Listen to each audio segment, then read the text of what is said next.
Congratulations there. Where you going? You're gonna be a priest?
contact him for a moment. Hello, and Mike's here. All right. You could use some stuff the closing.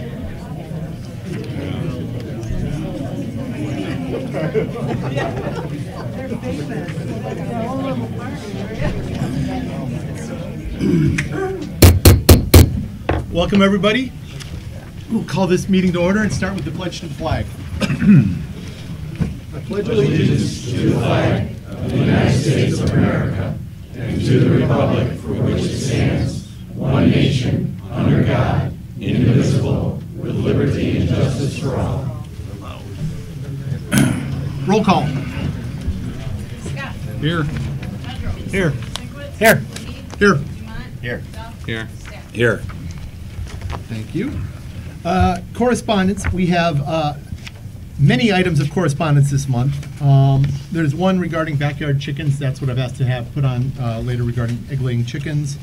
We have many emails regarding the CW3 soccer proposal. The tally of those thus far, just as of this afternoon, is 13 in favor of the proposal, 31 against, and 6 general comments on the master plan overall.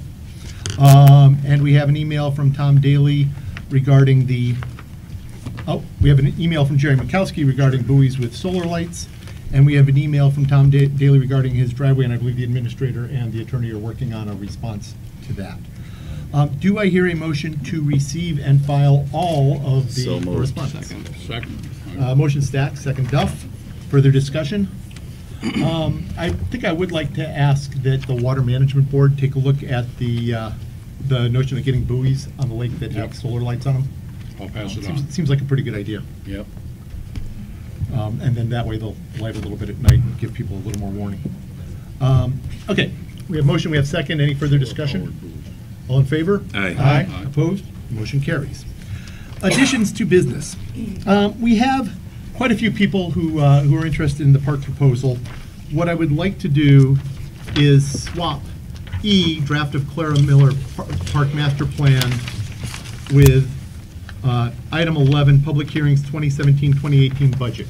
We'll get the park discussion up at the front of the agenda. That way people who come for that can hear that first of all, and then we can move through the rest of the agenda accordingly. We also have, believe it or not, in addition to this agenda, item N2, Powell has some drawings on the Village Hall parking lot. On the village what? Hall parking lot.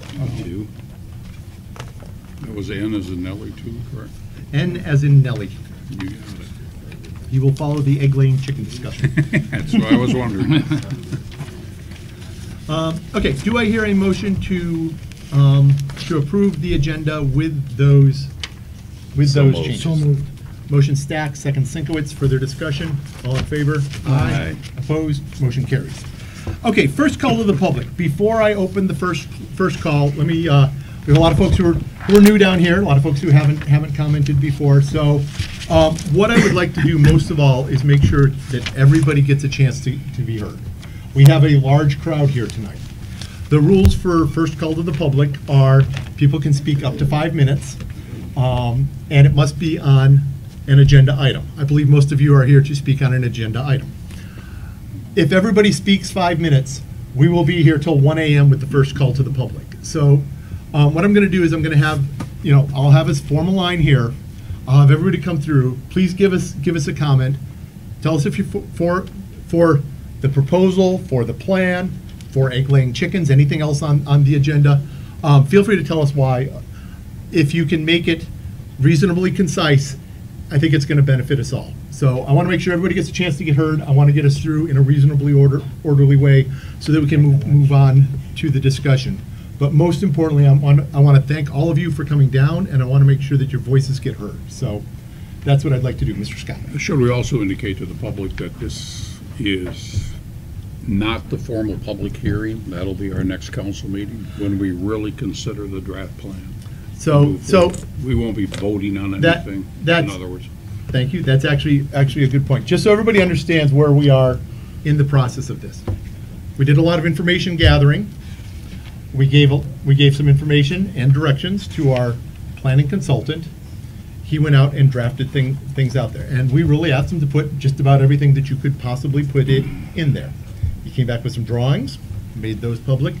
We have just, as council, received the master plan itself really about 2 weeks ago. We got it back from our consultant then.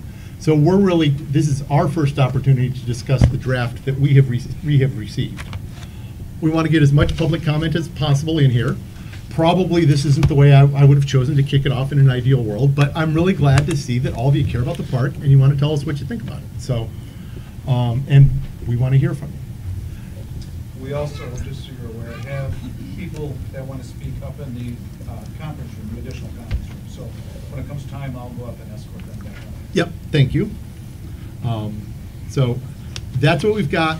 That's where we are. A couple more things to this. Call to the public is a chance for you to tell us what you think. We're not going to engage in debate. Please address the chair. That's me. Let me know what you think. We're going to want people on the microphone so that they can hear you at home. With a big crowd like this, it probably helps getting heard in the back of the room too. And I think that's about it. Name and address? Yes, name and address first, and then what you want to say. Anything else?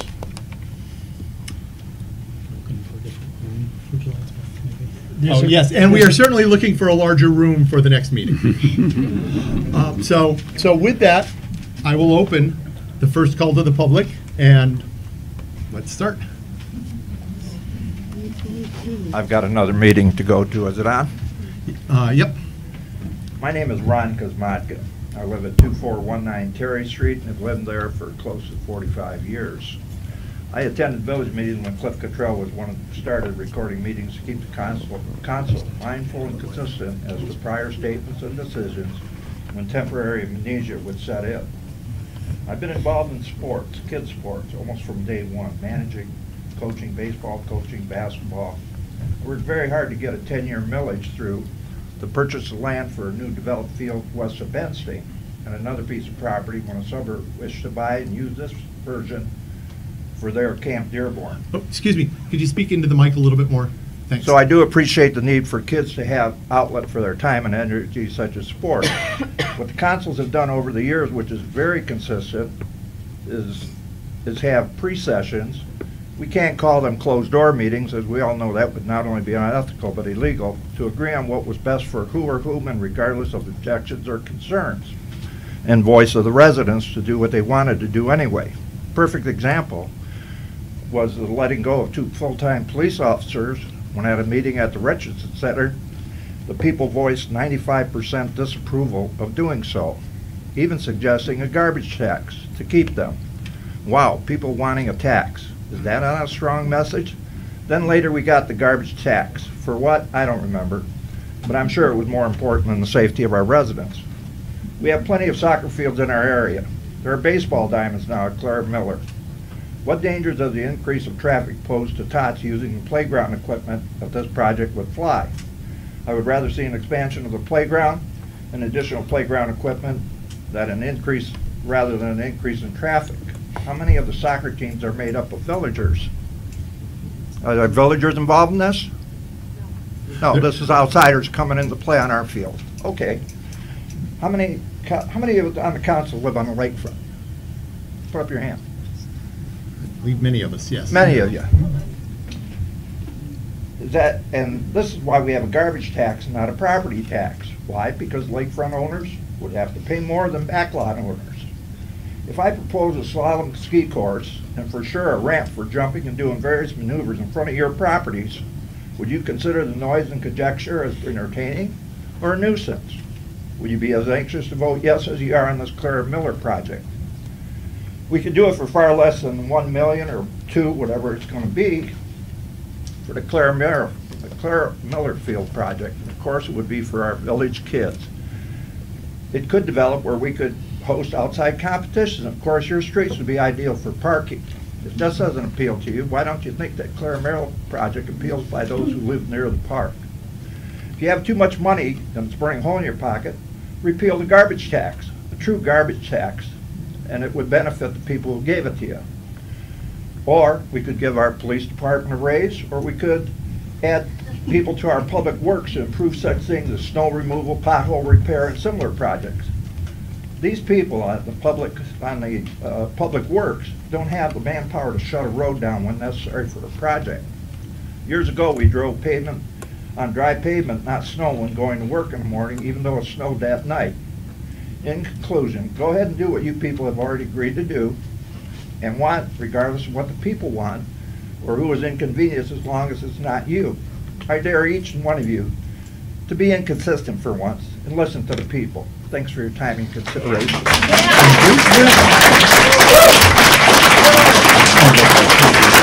you.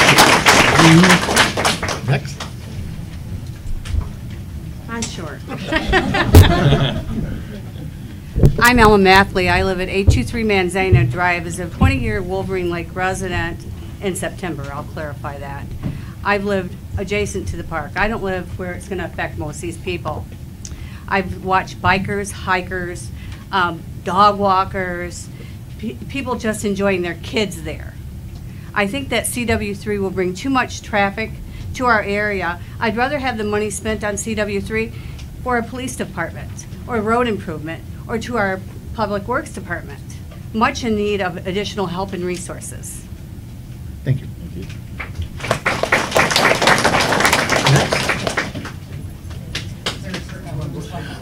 Tell you what, let's Form a line. form a line here at the microphone. I think that'll be easiest. Hello, my name is Sue Ellen Keith. I live at 2593 Terry, and I've seen what CW3 does at Northern High School. They've come into Northern High School and used their fields as soccer fields.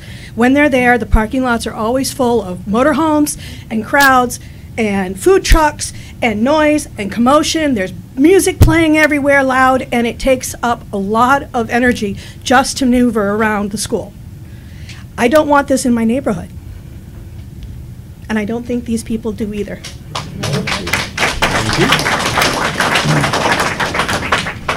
My name is Roger Weisenberger. I live at 2601 Woodlawn.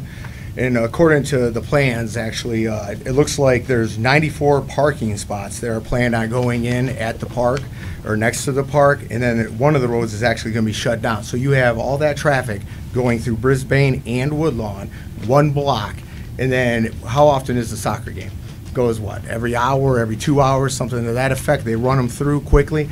With 94 spots, simple math, 188 people running down 2 streets a block long. How are we going to facilitate that, and how are we going to take care of it with the emergencies and everything else that goes on in our neighborhoods? We have a lot of elderly people down the road. What happens if something happens to them and the emergency vehicles cannot get through anymore? I'm totally against this.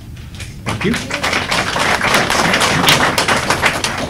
Bob Malik, 1620 Thurston. I live in Wolverine, Spring Lake Heights in Wolverine Lake. And I believe this is the 4th meeting now that I've been at that this has been brought up and talked about. And I think you council people are totally aware I'm totally against it. And I've said it before, what about the privacy to the people that live on Connecticut and the people that live on Brisbane right by the park? People that are in Oak Orchard, or what is it?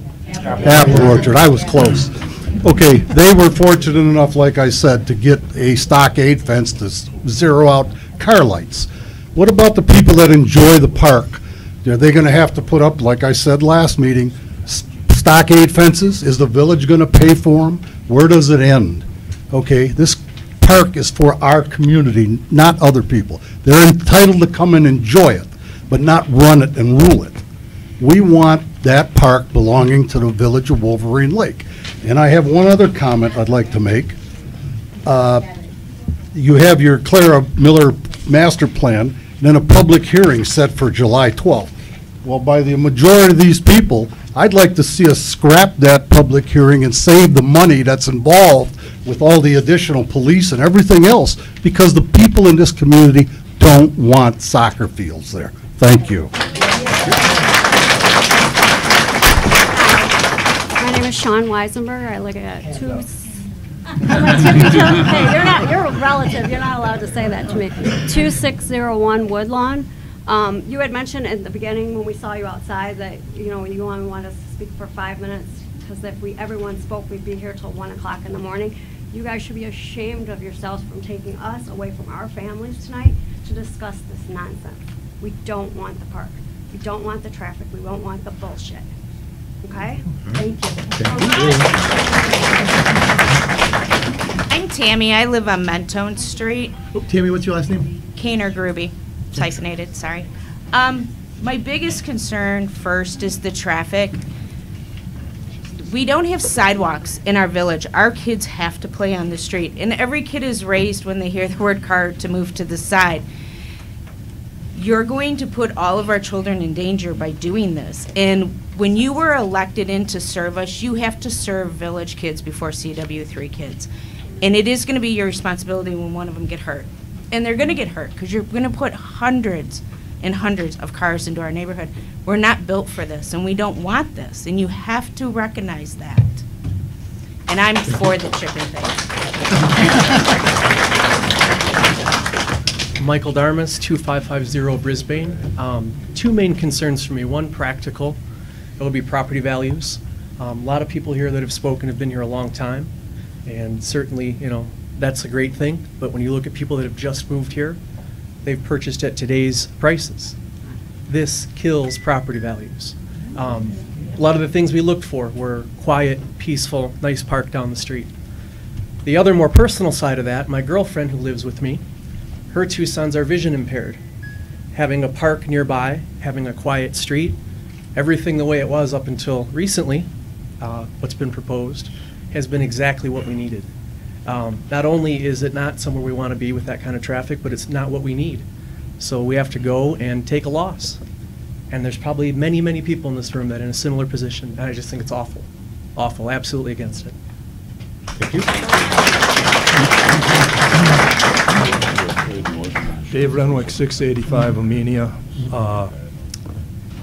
I was on the council that got the walkway going. I was on the Parks and Rec board that got the walkway going. The Benstein Bridge, all of that. That was to keep Clara Miller a walkable park that was accessible by all the village residents. We never even entertained the idea of putting a for rent sign up at the entrance to the park for some outside interest to come in and commandeer our park whenever they pleased. I've gone back and looked at some older Parks and Rec minutes, and some council minutes for that matter, and I gotta say, I'm absolutely appalled at what you guys are even considering. Food trucks in Clara Miller Park, a concession stand in Clara Miller Park for these soccer games? When did this come about? When was this even started to be considered? I haven't heard it at council meetings. Admittedly, I don't make it to all of them anymore, but why is this even being considered? It's a community park. It's not a public park. It's a community park. It's a walkable park. Let's keep it that way.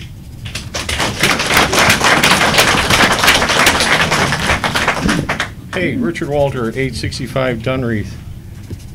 Everybody having fun? Alrighty, at the stakeholder thing that they did, I think it was made pretty clear that let's throw a whole bunch of stuff in here, ideas, and discuss them. And it looks like people are opposed to the soccer. When I was at the meeting, it says, yeah, I don't like the idea of the soccer field or football fields either, because it's not, not a good use of the park. But I think what's important to understand is that we have to invest in the park and in making it a better park for the people in this community to use it. Now, if we're opposed to the soccer fields, which it seems the consensus may be, then we're not going to do that. So, all right.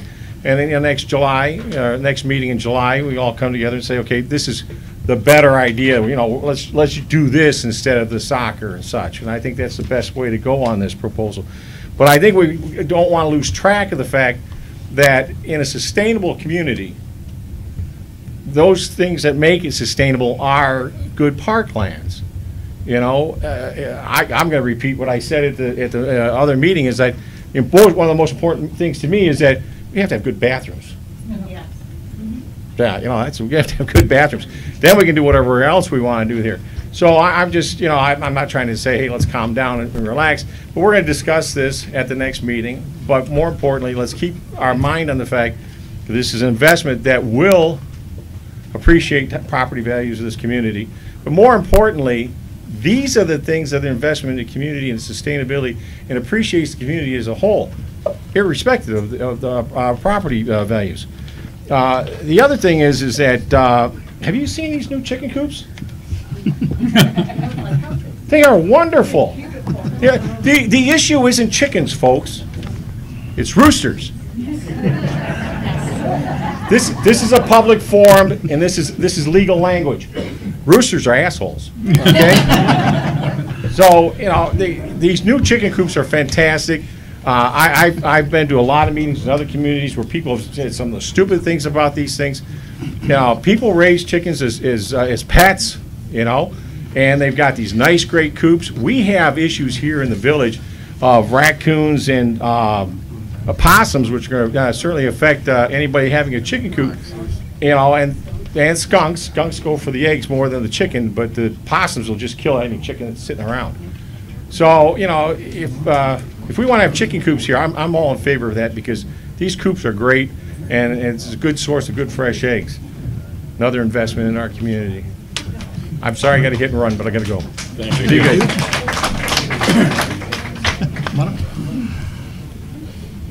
Hello, my name's Julia Miller, 2612 Brisbane, Wolverine Lake, Michigan. I served on Parks and Rec, I served on beautification. I was present during the time of Clifford Cottrell, who started this village. He's my grandfather. Clara Miller, they're both turning over their graves of what's happened with council. Way back in council time, council addressed the village as a whole as to what is it you would like to have as a village. They didn't say, this is what we are proposing and forcing it upon us and down our throats, whether we like it or not. I work 7 days a week. I don't want to have 150 cars coming down my road 7 days a week. I pay taxes. I was looking forward to retiring. With the increase in taxes and my property values going down, I'm never going to be able to retire. I mean, I was looking to a really nice, quiet future here in the village. But you know what? I'm not going to be able to sell my place because who's going to want to move down from a parking lot? Nobody. So you guys are going to get all kinds of inner city people moving in because they're the only ones that are going to like the basketball and the... I'm sorry, it's just no. There's no communication with the people as a whole. It was just... We were blindsided. That's wrong. You still hadn't turned out any notes to any of us. We had to find out through the sly and try and pull this meeting together so it didn't get underhandedly like the cops already put into practice and then we lose them. So I vote no. I'm sorry. We're a village. You took an oath, all of you, to support your village people, not outsiders. You know, I'm sorry. It's a no. Grandpa is turning in his grave. Hi, I'm Carol Montgomery. My husband and I live at 2385 Terrapin. We've been here less than a year. We lived in the area for about 25. But we bought this house because it was a small house that we could afford, that we could maintain, and it was a nice, quiet neighborhood. Unfortunately, when we're in our backyard, we do hear some noise from the park, but I can imagine if there's more things put out there that it's not going to be comfortable for us. He's built me garden boxes to enjoy my backyard, and I've started planting, and it's just a peaceful and serene place to live. That's the ideal place for anybody, I think. At our ages, we can't up and move now. We are where we are, and we're going to deal with what we have. I think we would all like to know where this plan was initiated, who put up the first, well, why don't we? We would like to know that, where it came from, because it doesn't sound like it would be from anyone in the village. It just doesn't sound right. You guys have all had families or have families now. Let's ask you to consider that. Would you want that with your children in a neighborhood like this? It's a beautiful place to live. Please help us to keep it that way.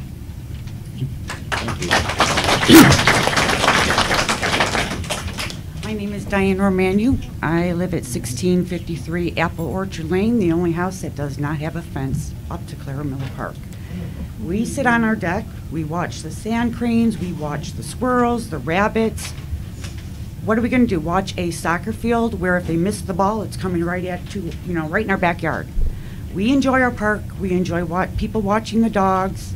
I have a friend that actually has 2 kids on CW3. I asked him to trade me houses. He said, no way. That, to me, I agree with all these people. Excellent comments to everybody. I vote no.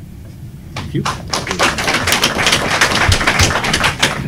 My name is Rachel Morose. I'm at 2360 Mentone, one block from the park. This is my 12-year-old daughter, Taylor, who uses the park with us regularly. I'm also a CW3 soccer parent. That's what my son's involved in. And I'm against the park changing anything from how it is currently for all the reasons that all my neighbors have said. Thank you. I'm Ron Cronin, 1427 Tremont. Been here since 1975. For all the reasons mentioned, I'm totally against CW3 soccer. I've been here in a peaceful subdivision since 1975, and I want to keep it that way. Thank you. Thank you.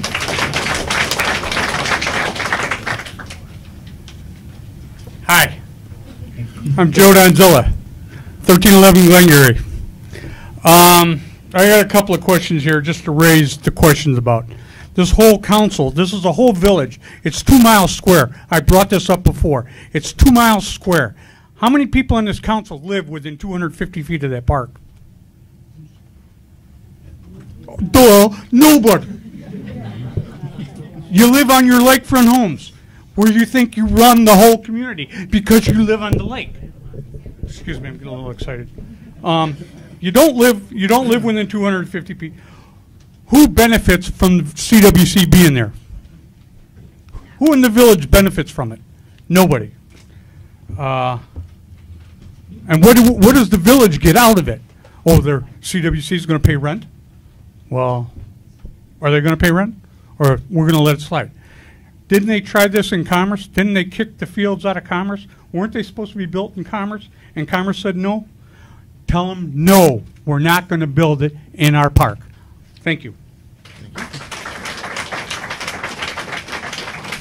Hi, I'm Beth Robertson. I live at 2623 Brisbane, down the street from where the parking lot's going to dump out into. I'm worried about the safety issue. I'm a visual person, I'm a designer, and so I have a CAD drawing of what 120 cars on my street is going to look like.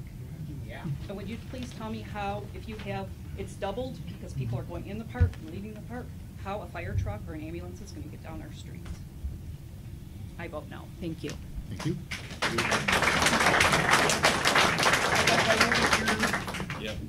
Hello, I'm Cheryl Morrow. I live at 1401 Apple Orchard Lane. I just don't understand the thought process here to try to exploit a neighborhood park. This is not a park that should be, like this other gentleman said, out for sale. It's wrong.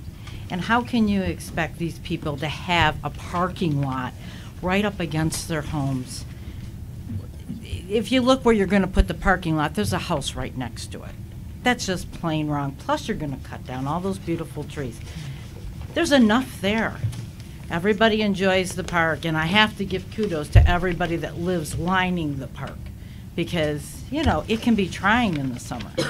So I vote no. I hope you guys will all reconsider because this is wrong. It's just plain wrong. Thank you. Thank you. Mark Midgley, 2317 Solano. So I'm I think a little bit more in the minority. My children all went up through playing CW3 soccer, and I think there's a little bit of misinformation. There's a lot of intensity going on by people and everything like that. Soccer's been a great environment for my children, as well as hundreds and hundreds of children that are from Wolverine Lake. Wolverine Lake does not really participate in, the soccer seems to be the main focus, but there's more going on in this park than just the soccer fields. But it's been a great environment for my children to meet over the years a large number of other children in the community from other schools, and the mixing has been what's been phenomenal. My children now, my oldest just graduated from Walled Lake Central, and he's I would say 80% of our friends and everything have come through that soccer environment. So it's really been a good thing, and I think our community needs to support it a little bit too, rather than just Commerce Township and Wixom and everything like that. So I think it's good for the children, and it's a good environment. Thank you. My name is Joshua Henderson. I live at 2284 Ellington. I'm opposed to the CW3 project, that portion only. I think that some of the ideas that are kicked around within that are some good ideas. I noticed the water fountain; those are attractive ideas. Updating some of the bathrooms and such is good planning, but to influence an entire neighborhood and put, as some of your other constituents have pointed out, you're going to bombard us with overrun of traffic, too much congestion on the main roads, both on our inner roads. I, for one, am a parent of softball, and we're in a hustle to get to these places. And when we get to these places, they're very excluded, and they're often the outskirts. So are soccer complexes. They are by themselves, as they should be. They're very noisy. There's whistle blowing, and the proposal that I read generated games starting at 8 a.m. and starting as late as 8 p.m. Now, I, for one, moved here solely for the fact that it's quiet, it's peaceful. I'm in an area where I have easy access to expressways, but then I also have that up north feel. By doing that and putting that here, you take that all away. You'd also depreciate our property values, because at the end of the day, who wants to live next to this cluster? No one. I just highly recommend you guys do the right thing and listen to your constituents and vote the CW3 portion down, and maybe reformulate a plan to update the park, because I do think the park has a lot of use. I'm there 3 days a week. I just passed by just now. There was 3 softball fields. All those fields are getting used, and you're looking at diminishing them down to a much smaller parks that become virtually unusable. The scale that I read was that they'd be more for a T-ball to a pee-wee pitch. Well, that just took away a whole lot of people that can't use it now. Just reconsider what you're thinking. Hopefully your minds aren't made up, and hopefully you'll listen to the people that put you here and continue to pay taxes here, and not listen to outside sources that really won't be affected by it, because they're going to come and they're going to go, and then we're going to be left with the aftermath. Thank you.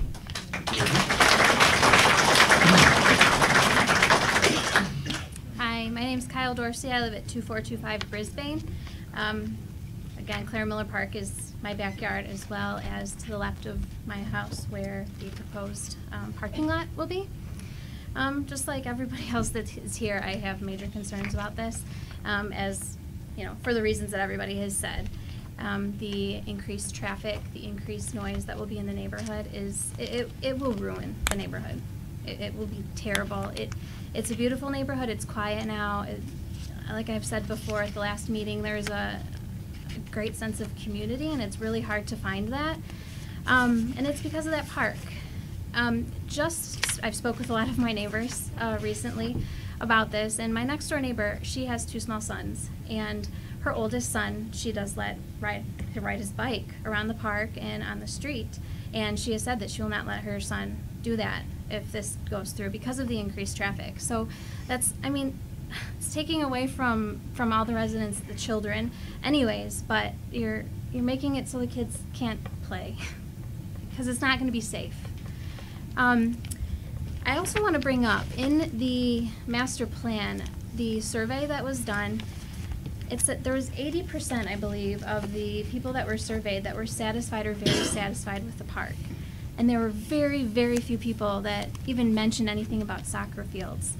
Myself, like many of the other people, I don't understand it. I don't know where this soccer plan came from. I'm sure we would all like to know. It just does not make sense. Lastly, as somebody else had asked, do any of you council members live around the perimeter of the park? And I think it was no, but I'd really like you to think about, would you like soccer fields in your backyard, playing during the evening, on the weekends, all day? Would you like the extra traffic on your streets? Would you like the extra noise on your streets? Please just think about that. Think about us in the neighborhood directly around the park, please. Thank you.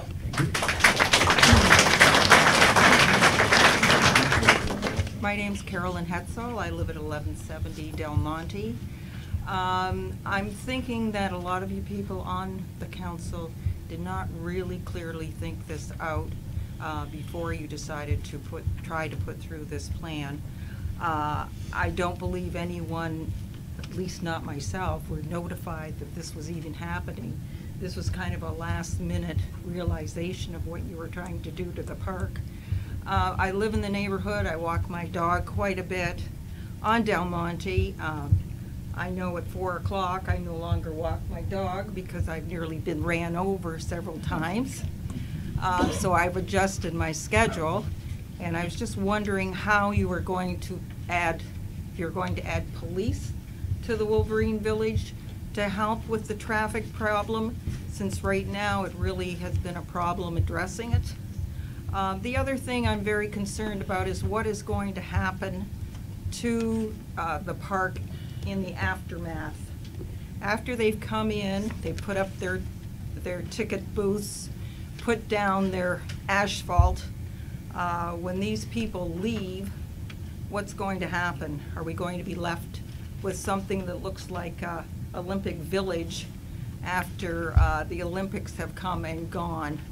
I'm very concerned.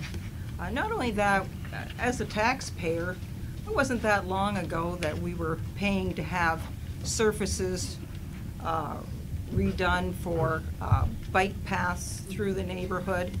And what's going to happen to all of that? You know, when I do walk my dog up there, it's a very quiet and serene walk with children playing. There's always some people eating their lunch. There's people playing basketball. It belongs to the community.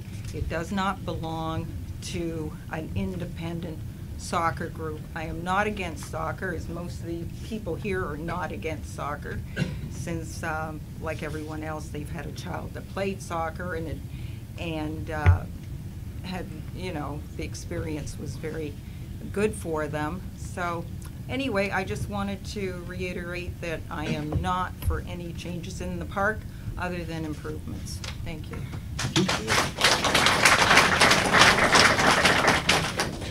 Hi, I'm Karen Taylor. I live at 1580 Connecticut, and these soccer fields would be in my backyard. 100 feet past my door in my backyard. I do not want to live like that. I've been here at my address for 24 years, and I've lived in the village since 70, and this is just totally, totally wrong. And I really hate to think that I'd have to move out of the village because you would do this to us. Thank you.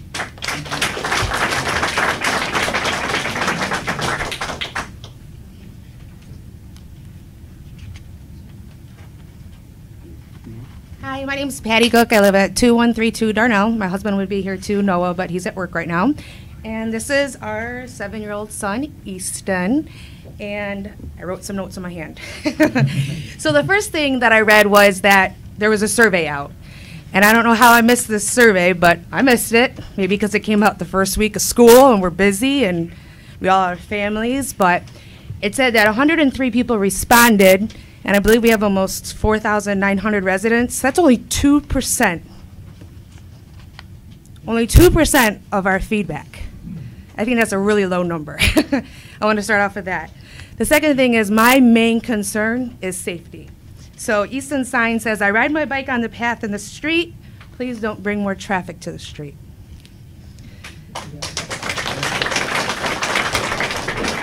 So we're not opposed to updating. Easton and I ride our bike every school night to the park, him and I, while Dad's at work. And I have always been concerned that cars, like the young lady on Del Monte said, that she has to change her schedule to walk her dog. Easton knows he's to stay to the right of the path line, but it's still scary. And that is the only thing that I have ever said about Wolverine Lake that I didn't like, was that there weren't sidewalks. And when you have a little kid, that's important. So anyways, the traffic is my main concern. And then the other thing I read was that the reason why we were considering CW3 was because if you have a recreational club, you can get grants. And I want you to know that I did research, and there's a lot of grants that aren't included in a recreational club. I found grants for playground equipment. You don't have to have a soccer team there to get it. I found a grant for forestry, where instead of cutting our trees down, right, Easton, we can actually get more trees through a grant. So instead of cutting our park down, we could actually get a grant and get money through the state of Michigan to get more trees in our park. And then my last thing, I don't even know why I wrote that down. Oh, updates. I too, Ethan and I are a very sustainable family, and we are for chicken coops. So his grandma has a chicken coop, and he eats eggs every weekend, fresh from grandma's chickens, and it tastes a lot better, and it's better for our environment. So that's all we have. So we are opposed. Thank you. Thank you. Thank you, Easton. We're now up about 3 comments on chicken coops, more than I expected.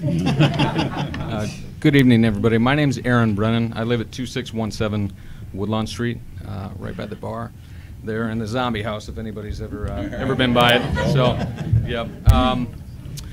Anyway, similar to Patty and Easton's concerns, that's actually what I wanted to address with the council today, was mainly the traffic flow and congestion that the CW3 organization would indirectly direct into our park by having these soccer fields built. I have a 4-year-old son that asked me to take him to the park every day, and we often go, and we walk down Woodlawn, and as it was already indicated, there are no sidewalks, so we have to keep to the side of the street.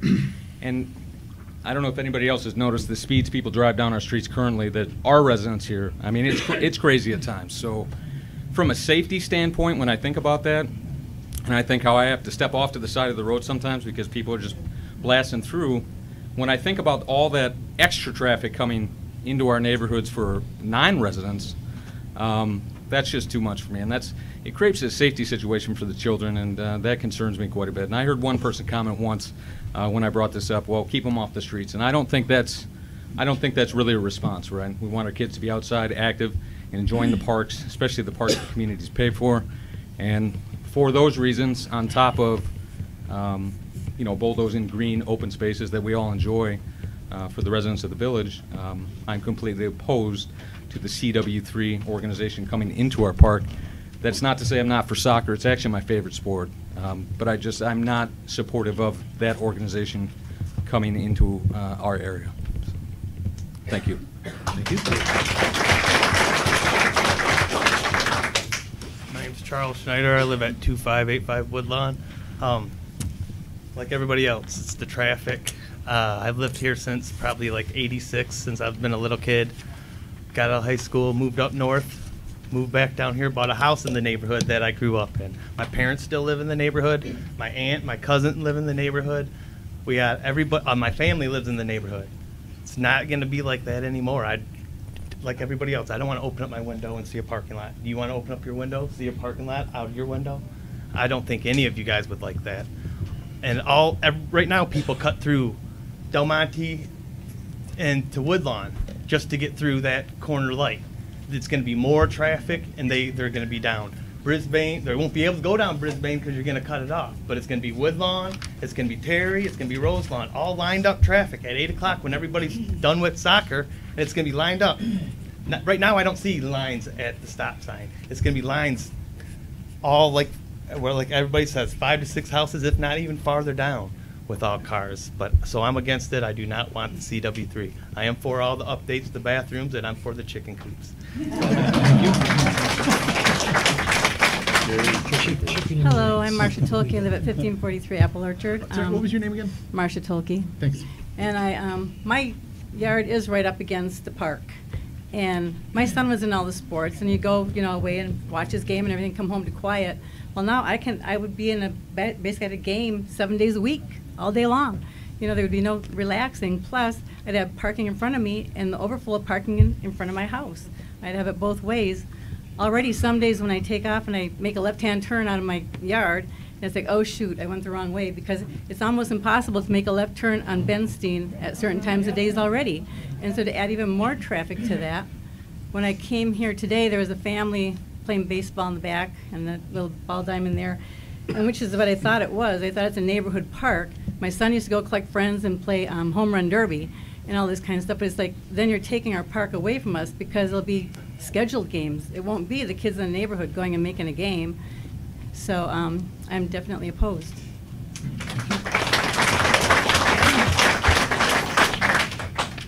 Hi, I'm Becky Archambault. I live at 1565 Apple Orchard. Lived there for 25 years. Love the community. Love Wolverine Lake. Moved here because it was quiet. Love the park behind us. I see people out there flying kites, doing remote control cars, taking picnics with their family. All that will be gone. And plus, I agree with everybody else, the increased traffic. I myself can't pull out of Apple Orchard onto Benstein left at a certain time of day. I also have cars racing down at certain times of day, 40 miles an hour down our street. And we have children still in the neighborhood. Mine are grown. I was hoping to retire here in the community where I raised my children, and they're graduating from college and on. I vote no, please no, for this expansion. I agree on doing something nice with the park for the children, keeping it the calm community, saving our trees, all that. Something has to be done. I'm not opposed to soccer. I just don't want it in my backyard. I want our park to be kept our park. Thank you. Thank you.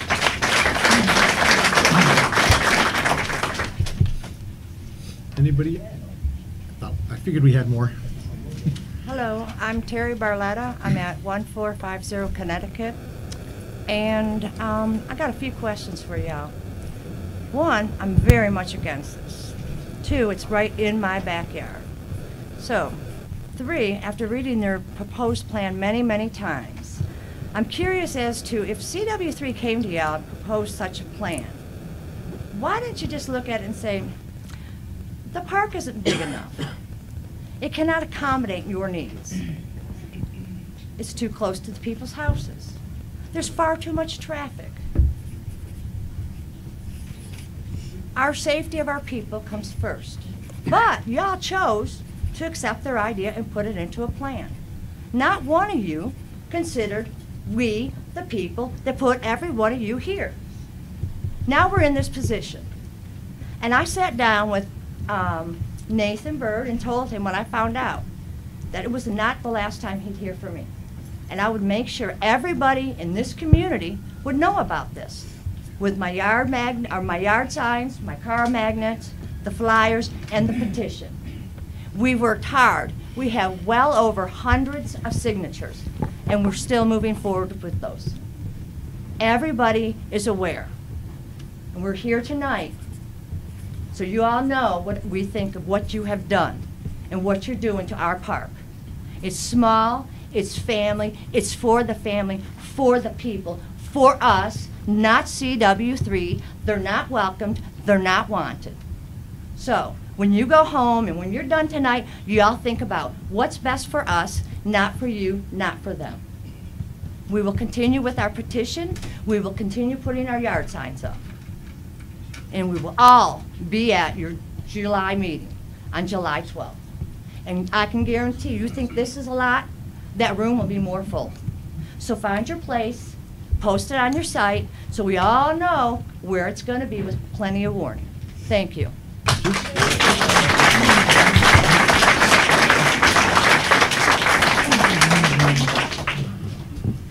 I won't talk that much, but I am Linda Hamilton at 21. Oh, no, that's my sister's. She lives here. But 2598 Rose Lawn. I moved here about a year ago. I'm retired. I love to walk my dog in the parks. And right now, when I walk in the parks, I'm picking up these all day, from the baseballs and all that. I don't want to see more trash. I don't want the traffic. I moved here because I love the people. I love the quiet streets. I don't want to move, but I think I might have to. I don't want that kind of environment. So I'm against it. Thank you. Thank you. Hi, I'm Liz Collar. I'm at 2549 McIntosh, and I'm surprised I'm actually standing up here because I don't usually get involved in political stuff like this. But I recently moved into Wolverine Lake. Back in September of last year, I moved into my fix-up home, which I'm very busy doing. And when I first heard about the changes to the park, I said, you know, I don't know what the impact is really going to be. So I'm not really going to pay attention to it. And then the weather started getting better, and I was working outside, and I was truly enjoying the sounds of the children playing at the park, and sometimes yelling, but all in fun. And I thought, you know, I really haven't heard those types of sounds. I just downsized in preparation of retiring, and I was looking for a quiet neighborhood. I sold my big house in Canton and moved to Wolverine Lake. Fortunately, my mother and my sister and my niece also live here. And I've really been amazed on how peaceful this place is. And I don't want that to change. I was looking forward to a peaceful retirement. And one thing that really impacts me too is the number of trees that are being talked about taking down. I am truly amazed, having come from Canton and living there for 15 years. I cannot believe the number of birds I hear all day, even in the nighttime. I didn't know birds chirped and sang so much at the nighttime, but it's just such a peaceful village. And I've heard from so many people what a wonderful place this is to live, and I just hope it continues to be so I can enjoy my retirement. Thank you.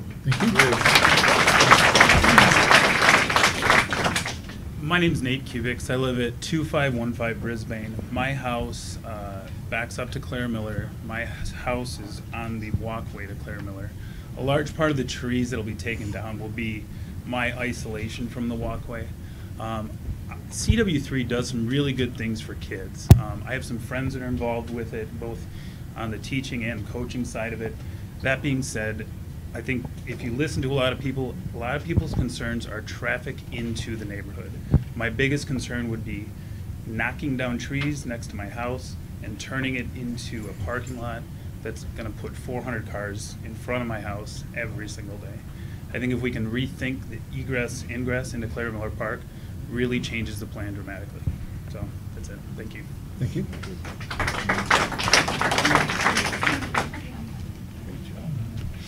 My name's Joe Kroc. I live at 1500 Apple Orchard Lane, right across the street from the park. My neighbor let him put a pathway in there so that people in the community could get through his yard. You know, that's our park. We pay taxes to have it cut. It's a nice little park. If these people want to practice playing soccer there, take their kids down in the park, kick the ball around like they've been doing for the 30 years I've lived here. You know, I think that's the way it should remain. I hope with that football field across the street, I put a lot of work into that. It sits back, it doesn't bother anybody. My kids have all played soccer.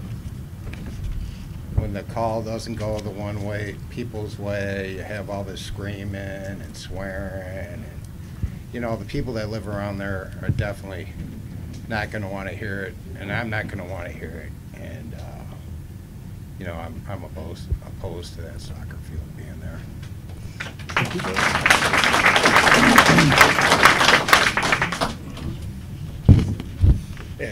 Jeff Miller, 2612 Brisbane. I'm sure you guys have all heard pretty much everything.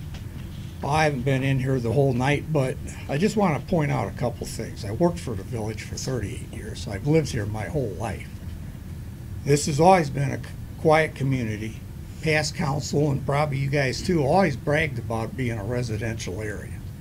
Well, that means to me, when I come home from work after fighting traffic all day, driving truck, I can come home, sit at the house, not having to listen to a bunch of cars going by, blocking my driveway. Or I can go down to the park anytime I want, and like a lot of these people said, watch other kids kick the ball around and play in the park. CW3 takes a lot of that away. Not to mention the trees. And the other point I want to make, the park, the road, was put there at a dead end for a reason. Previous council saw that they shouldn't open that up into a residential street. And the proposal with CW3, it's just going to jam everything up. And I'm not trying to pick any kind of fight here, but I know all you guys live on the lake, and at 7:30 you guys, I'm sure, enjoy your quiet time. Well, we enjoy our quiet time too. I guess that's pretty much all I got to say, because I think everybody else has pretty much said everything else. So, thank you.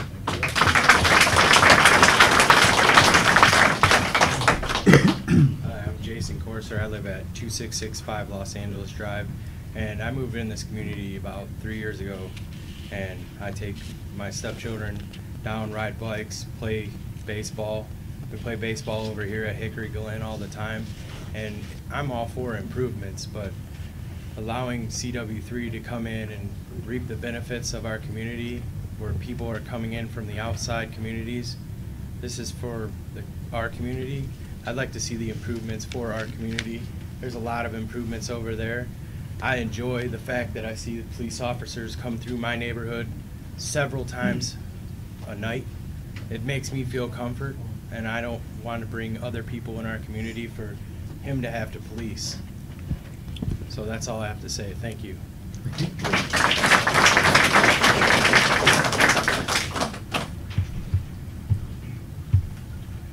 I'm Bill Lovelace. I live at 1345 Del Monte. In addition to all those safety and traffic things that have been brought up, I want to understand how we get around the state of Michigan Constitution that says we can't use taxpayer dollars to support a nonprofit organization. We can't provide any equipment, use of our land, or any facilities. So maybe your lawyer can address that issue during your discussions. Thank you.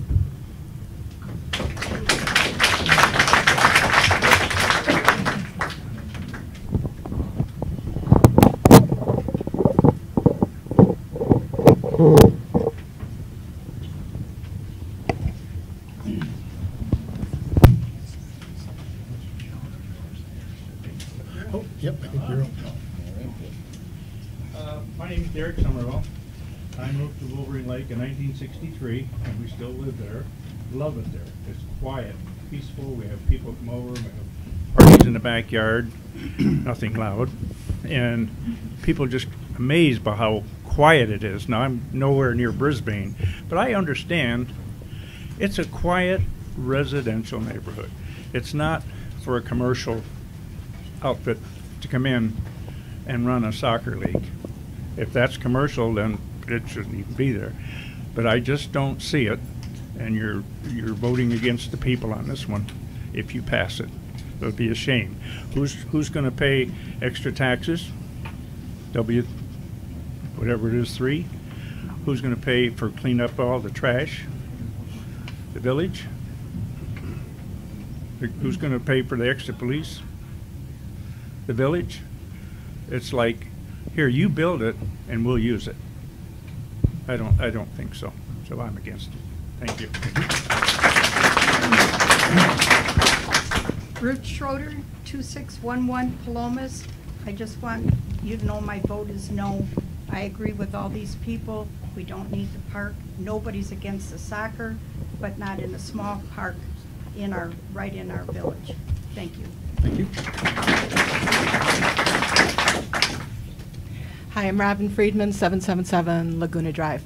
I'm a 27-year now resident of the village, and I want to speak about being a parent of a soccer player. Okay, my daughter played 6 years with CW3 soccer, and yeah, she learned how to play soccer, pretty well. But remember, it's a private club. We knew when we were joining CW3 that we pay a lot of money to play for that group. And part of our money was supposed to go to paying for fields and for refs. And I can say in the 6 years that we played, I can never recall a field location like Clara Miller. Not at all. When you're a soccer parent, you travel with a chair and a bag, because when you get to where you're going, you sling it over your shoulder and you walk, and you walk, and you walk to get to your field, because they're always in the middle of nowhere, okay? And then you sit down for your hour and you leave. You don't go to concessions. There's no concessions for soccer players, my goodness. My daughter played softball. Those folks eat, okay? They're not soccer people. And the kids are in training. They're playing for a private club, so they're not just having a little fun for a couple times a week. They're in training, so they're told what to eat and how to eat, and they're not eating junk food maybe when they leave. So my whole point in this is Clara Miller isn't the spot. I love the game of soccer. I learned a lot about it when my daughter played, but we don't play someplace like Clara Miller, and it shouldn't be the place for anybody to have to put up with soccer parents and soccer games. It's just too much, too much.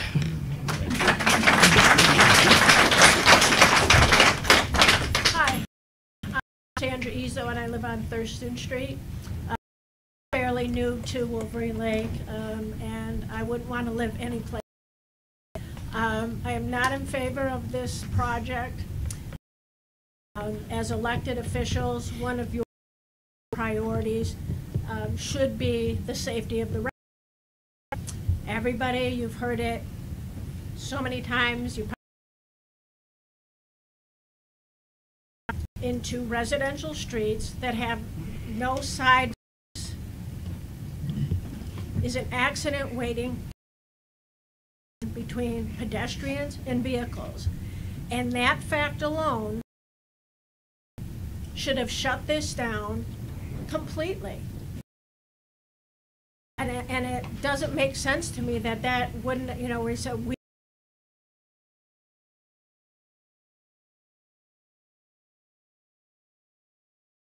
people who walk, you know, this community encourages people to leave their at home and get out and walk and skateboard and walk your dogs and walk your kids in strollers. Like, how great is that? I mean, you know, it's awesome. And to walk to the lake and to walk to the park. How fortunate are we that we can do that? By bringing in the traffic, again, it's an accident waiting to happen, and that can't happen. And the last thing I want to say is, go Chickens. I would love the idea. Thank you.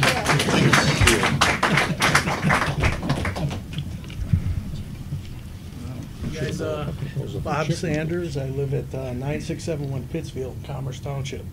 I came in May representing one of the dearest people I know who lives in Wolverine Lake.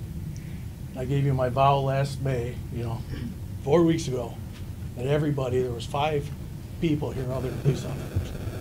I told you everybody would know about it.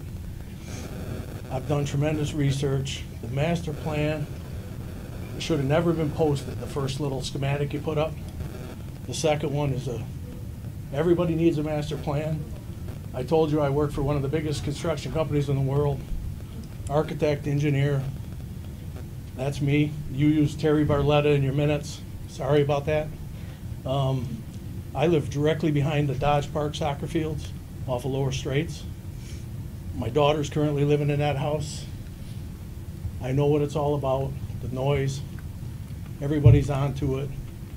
Putting the road through, it is, it's just, I appreciate you giving the people. Nobody knew about it.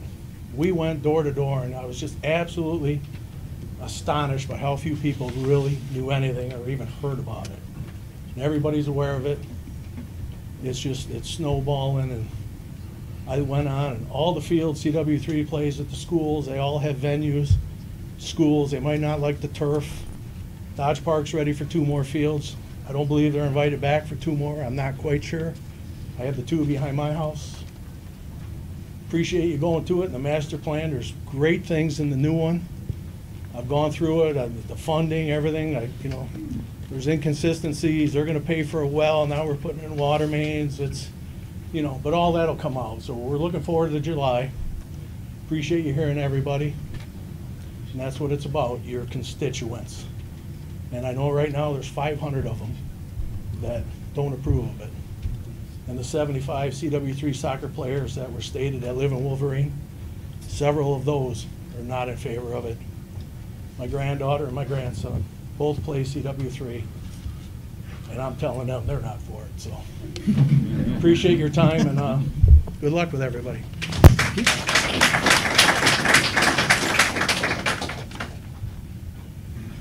I'm Larry Scollin, 2432 Brisbane. In my late 70s, I'm in shouting distance with about 6 families that are about the same age. They won't use any of the things proposed in the master plan. They just want a peaceful neighborhood to live in. That's why they invested it in Wolverine Lake. Another issue I have with the surveys, they were done weekdays during the week. Activity is mostly evenings and weekends, and who are they to tell us how to use the park? Thank you.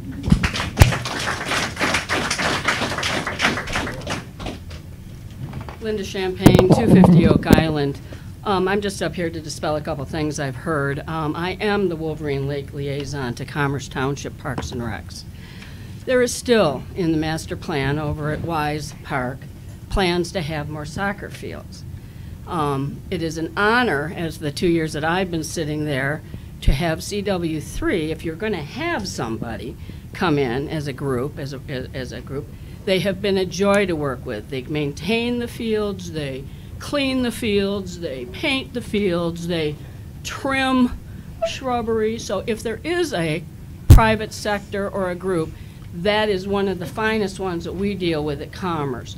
But for people to sit here and talk about things that they know not about, Commerce has not kicked them out. Commerce welcomes them with open arms, and there will be some additional fields coming in, but they still need more fields because more and more kids are playing soccer. So I just wanted to dispel that. And I also don't like some of the slander that's going around about the council and people being related to people and people taking bribes. So please stop that kind of stuff. It's unnecessary.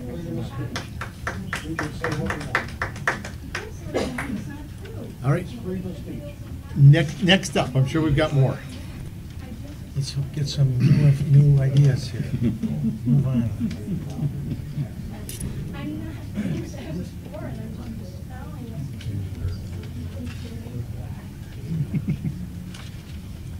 My name is Mike Scobie. I'm the general manager at CW3, so definitely the least popular person in this room. I get it. As an organization, we have around 1,215 players right now that play for our organization. The last thing anybody in our organization wants to do is pull you guys out of your homes for meetings like this. The reason we are here, the reason that this proposal was put on here, is because we just don't have enough fields. So when and I don't know if Claire Miller is the right place. Full disclosure, I live in, maybe not, but awfully nice. You guys all had a chance to speak. Let's be respectful and let him speak, okay? He didn't interrupt you. Let him speak. I don't know if I said it. I don't live along the park, so again, full disclosure. One of the things that's been said is there's plenty of soccer fields in the area, and I certainly agree there's plenty of soccer goals in the area. There's 2 soccer goals out at Claire Miller Park right now, and they don't help us, unfortunately. And I get that kids go out there right now and play on them, and as a soccer guy, I want nothing more than kids to go do that. But we have right now like 1,250 kids. We have 3 soccer fields that are ours, whereas, and I play softball twice a week, I'm not trying to pick on baseball, they have, I think, somewhere around like $2 grand right now between the 3, and they have somewhere around 26. So, I mean, we are just looking for a home. How many villagers involved in this, I think, was one of the good ones. And again, I know some of you guys just want the facts to be out. We have about 122 families from Wolverine Lake that play in our association. About 1,000 are from Commerce, and over the year we have about 3,000 registrations through our organization. We are not, we do have a travel component. We are not full travel. We have actually the majority of our players in our organization are recreational players. They are out there with volunteer coaches from our community and Commerce, just going out there to play. So, and a lot of that is absolutely what we're looking for. Most of our players, over half our organization right now, play in the outfield of baseball diamonds. And the comment is buy some land, and that is, as Lakes Athletics knows, baseball, Interlake softball, and Commerce Little League know that that's not feasible for an organization like ours. A nonprofit, you can't go purchase land and put up fields. Okay, everybody. We don't have a lot of money. Everybody, not time for debate. Let's listen to everybody. Okay, thank you. The other thing I wanted to do was the comments. Sorry, a lot of notes. Just so everybody was clear, and again, it may be too much traffic. I don't know. All of them are families. I've heard some things about, family park, and I certainly understand why people say that. Everybody that's a member of my organization is a family. We don't have anything else. It's all families. We've actually the weekday training that we would move over to Claire Miller, if it happened, we actually counted cars from exactly what goes on. You had like 40 cars in at 5:15 for the first training session. 18 cars stayed. 65 cars in at 6:45, which is the overlap. 22 stayed. And then at 8:15, 40 more cars pull up and take the kids away. And again, I don't know if that's too many, not enough, whatever it is, then, but as long as you have the information.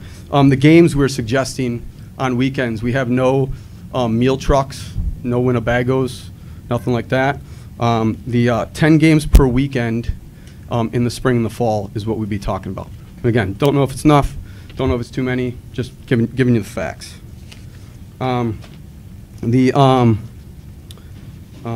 Fields and Commerce, we have not been kicked out of Commerce. I think one of the reasons this proposal has come about is because of the excellent relationships that Lakes Athletics, Lakes Area, Commerce Little League, and CW3 Soccer have with the Village of Commerce and how they run their parks. So I heard things about trash and not taking care of it. I urge you to go over to Dodge if you have time, Dodge Park 5, and look at the 2 fields that we maintain 100% over there. And I think there's something that we're very, very proud of. And I think something, if we actually did this, we'd be proud of the fields in Wolverine Lake as well. And then the last thing, just having fun again. Just reiterating, again, if it doesn't happen, it doesn't happen. Again, I wanted to, I know a lot of people have gotten very emotional with this. Not our intent, but I mean, we're looking for fields and following a model that has been established, not necessarily in Wolverine Lake, but in Commerce Township. And currently those baseball diamonds that are there are rented out to, Lakes Area, Lakes Athletics, Commerce Baseball. And so, again, very nervous. So thanks for your time. Appreciate it. Thank you. Thanks for your time. Thanks, everybody. Thank you. Thank you. All right. Anybody else for call to the public? I don't think so. I think a couple of those people might have. So I think that's everybody. I think we've got a pretty good batch of folks. So with that, I'm going to close the first call to the public. Thank you, everybody, for coming down. We've got a couple procedural items, and then we'll get to discussion of the proposed master plan. All right. Approval of consent agenda. Do I hear a motion to approve the consent agenda? So moved. Second. Motion Stack, second Duff. Actually, I would like to have work session on May 24th minutes removed from 8, just for a small revision. So do I hear? So moved. So can we have the motion with the removal of the? Yes. Yeah. All right. Any further discussion? Roll call vote? Yes. Yes. Yes. Yes. Yes. Yes. Yes. All right, thank you, council. Let me get to those work session minutes. I just wanted to amend on page 3, first paragraph under Department 750, Park and Recreation. It discusses potentially having our park consultant come down for the July 12th meeting, but it also discusses budget for the full year. And I would just like where it says, council discussed budget increase for 8150 Park and Recreation plans to $5,000 to add to cover any expenses associated with revising and implementing the plan throughout the year. Just to make it clear that that's for the full year item. With that, I would entertain a motion to approve the minutes as amended. Second. Motion Duff, second Scott. Thank you. Further discussion? All in favor? Aye. Opposed? Motion carries. All right. That brings us now to what is now item 11, Clara Miller Park discussion. Mr. President? Let me start it. Okay. So, first of all, I want to say thank you to everybody who has come down here and let us know. I wanted to get a lot of public input. I wanted to get a lot of public participation in the plan. Probably not the way I would have wanted to go about it, but I appreciate that all of you love the park and all of you came down and took time out of your day to come down here. People have asked me what I want out of this process. What I most want out of this process is a master plan for Clara Miller Park that has broad community support that we can all get behind, and it makes that park the best park it can be.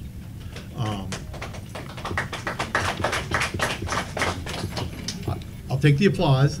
Now, if you want to be angry at me, one of the things I asked for in putting together the first draft of this park was to put as much in there. And specifically, we had a discussion of whether or not the soccer fields could go in there. We had a discussion of baseball that's already in there. And I certainly asked to see what it would look like if we tried to do both. what we have before us is what it would look like if we try to do both. And I have some real doubts that that is a feasible plan. We've had a lot of discussion about the process. Where we are right now is very early in the process for a master plan. We as council got the first draft of the plan back 2 weeks ago. Put it up on the website, made sure everybody had it. As soon as we got the initial drawings of what some of the maps would look like, we put them up. This is the beginning of the discussion. This is not the end of the discussion. We want to make sure we get to a plan that everybody can agree on. One of the reasons we wanted to do a master plan is because this village, as long as I've been here, has approached Clara Miller in a pretty ad hoc way. We add something here, we debate something there, but we don't have a clear vision, we don't have a clear idea of where we want to go and how we want to make that park the best we want to. And so a document like a master plan is the best way to get everybody to see what we have, what we want to do, and get to agreement on what we can do. Because another thing I can guarantee you is there is certainly not money to do everything that is potentially possible in that plan. And we have to figure out how we can make the best use of our resources, how we can go after grants, how we can make that park the best it can be for the residents within the realm of what we can afford to spend. So with that, I'd like to kind of go around.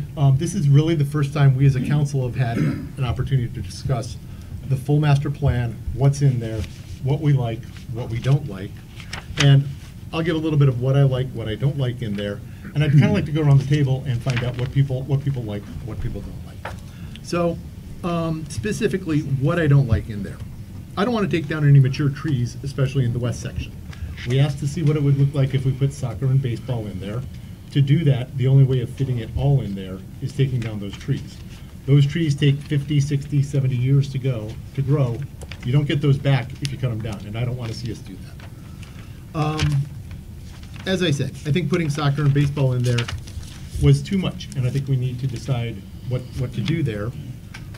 Now that we have a plan, we have some costs, we have a much better idea of what we're looking at here. I looked at the cost of the parking lot. All of the other concerns aside, and they're substantial, that's $250,000 that I think we could probably spend on other things. If you ask me what we should spend $250,000 on down there, it's mostly going to be playground equipment. I think that's the place where I think there's the most community support, there's the most community desire for what we should do, and clearly the playground equipment needs updating.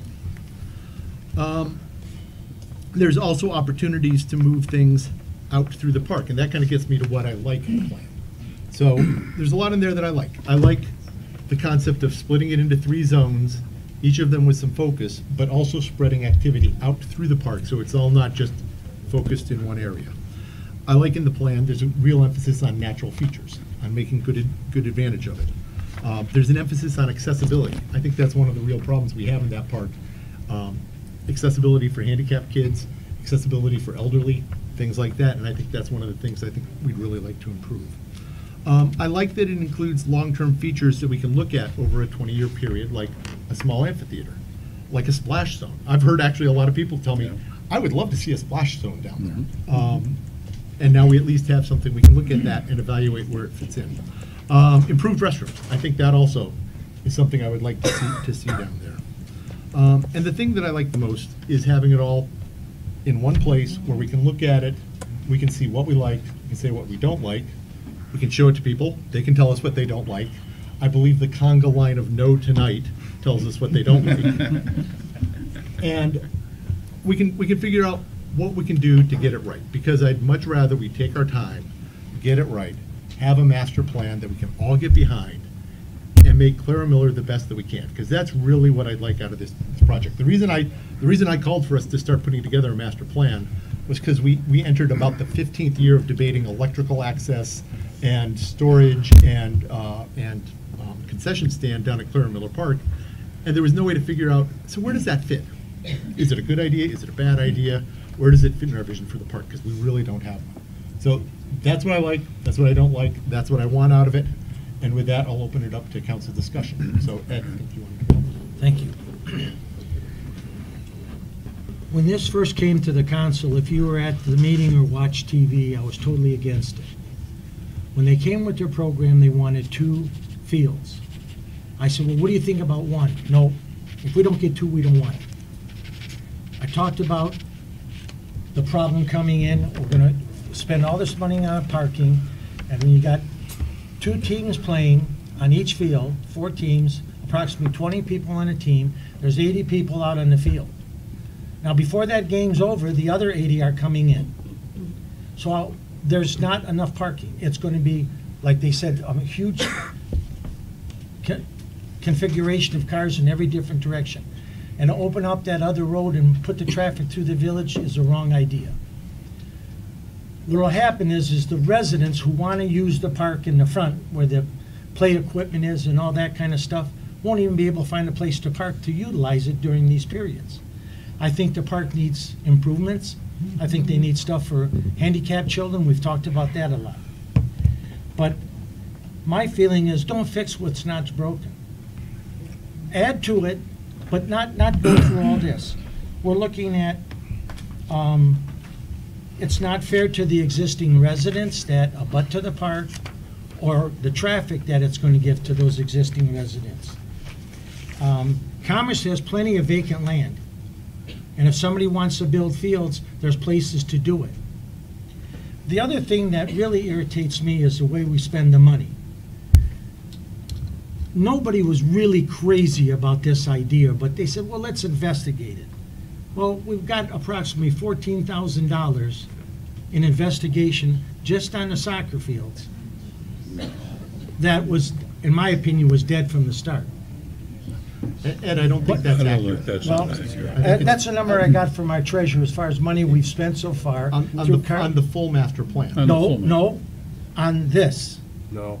Am I wrong? All of the things included in there could have been the master plan that was adopted by the Park and Rec Board.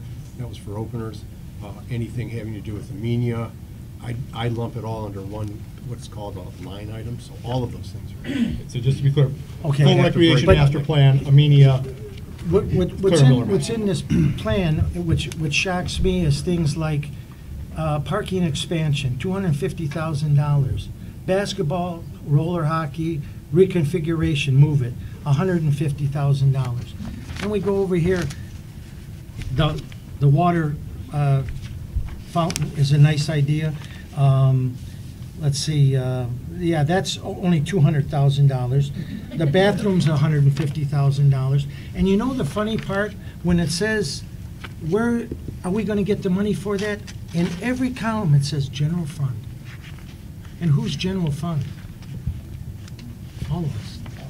And I just don't understand why this, if council would have said, let's do this, let's go ahead, why not get the people involved and say, ladies and gentlemen, at our last year's February meeting of 2016, we're thinking about doing this in the park.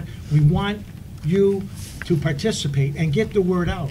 And if we would have had this kind of turnout, I can't believe anybody would have gone any farther. But I'm just disappointed that we spent so much money on something that was probably, in my opinion, and a lot of residents, dead before it started. And it's a shame that we got this far, but I'm totally against the idea of the soccer fields there. Let's refurbish the park, let's spiff it up, but we don't need soccer there. And the last comment I'm going to make is I understand that CW3 is not going to be around much longer. It's a private concern, and there's somebody else is buying it. And I think, from what I understand, it might already went through. Can I interject? That is a total falsehood, and how you sit here and say that in a public forum as a council member is factually incorrect, Ed. Jaguars aren't buying you guys? CW3 Soccer Association? Jaguars? Two separate entities, Ed. Jaguars are not going to be involved? Entities. Taxes are filed separately. Two separate entities, Ed. But I cannot let that stand. I'm sorry. All right, and I am going to give him that rebuttal for that, because I do want to make sure that people understand that. The Jaguars are not involved, are not going to be involved with CW3 in the future? Yes or no? That was not your comment. Well, your comment was, we have a partnership. The Jaguars run our club side. They are not buying the CW3 Soccer Association. We Okay. are two separate corporate nonprofits. That was not your comment. Totally false. All right, I How you apologize. sit there and say that is My understanding Okay, was now let's stop on that point. I think we've got you on the record. Give everybody your name just so we have it. Todd Lamb, CW3 president, and I'm sorry I'm excited, but that is just totally false. Okay, so before we go to the next comment too, I do want to say, I think CW3 has really gotten unjustly vilified in this. They came looking for soccer fields, and we said, hey, we're putting together a master plan. We'll take a look at it. Let's see what it looks like. CW3 is a nonprofit that sets up games for kids. They set up coaching for kids. They play soccer. And there's been a lot of message board online chatter, and that is what it is. But that's what they are. They're a nonprofit that does soccer games for kids. And so I think they've gotten really unjustly vilified in that. And I'm sorry that this proposal has cast them in that light, because it's really, really unfair to them, I think. Okay, Mr. Scott.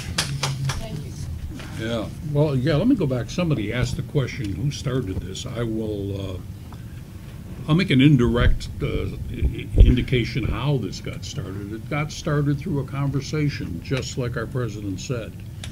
Master plan was coming about. There isn't communities that develop themselves without planning. We have to know what the cost is to go forward. As far as some of the things we've heard that we're going to tax or raise taxes, this council has worked very hard over the last 6 to 7 years, as we've all been hurt or were hurt in the downturn of the values of our housing. That affected our tax revenues greatly, and that's why some cuts had to be made among our staff, and we've brought that back. Do we have excess cash in general funds? Those that should, and we hope you all stick around to talk about the budget, you will find that we have a 5-year road improvement plan which will not increase your taxes at all. We're going to be spending most of that excess general funds down. And when I hear things about, well, you're going to do this, you didn't tell us, I was at, and most of the members of this council was at some of those pre-planning sessions. We do everything we can through the staff, through emails, Facebook, to keep our community totally informed. We are in the spinal column with our newsletters. You do get newsletters, I think, quarterly as residents. So this isn't something like we're hiding behind the back. You can go into the television to YouTube, and you can watch every one of these council meetings for the last year. We actually put that in, not at the cost of the residents, but to give you the information you need. And just to make a summary on some of the costs, our planner estimated to put the soccer fields in $920,000. CW3 came forward and said we'll put $200,000 down and we can build those soccer fields. So these are estimates. This is a plan. It should be put in the context of your council, looking into your faces. We're all residents. We all pay taxes. I don't care if we're on the lake or off the lake. We have the same drive, and that's the drive to make sure this is the best community around. And since I've been on council and before, I've watched people over the last 24 years spend their time at no cost to you as residents. I think I put 400 hours in last year, and my W-2 was $76. So we're here to help you, and thank God you're here.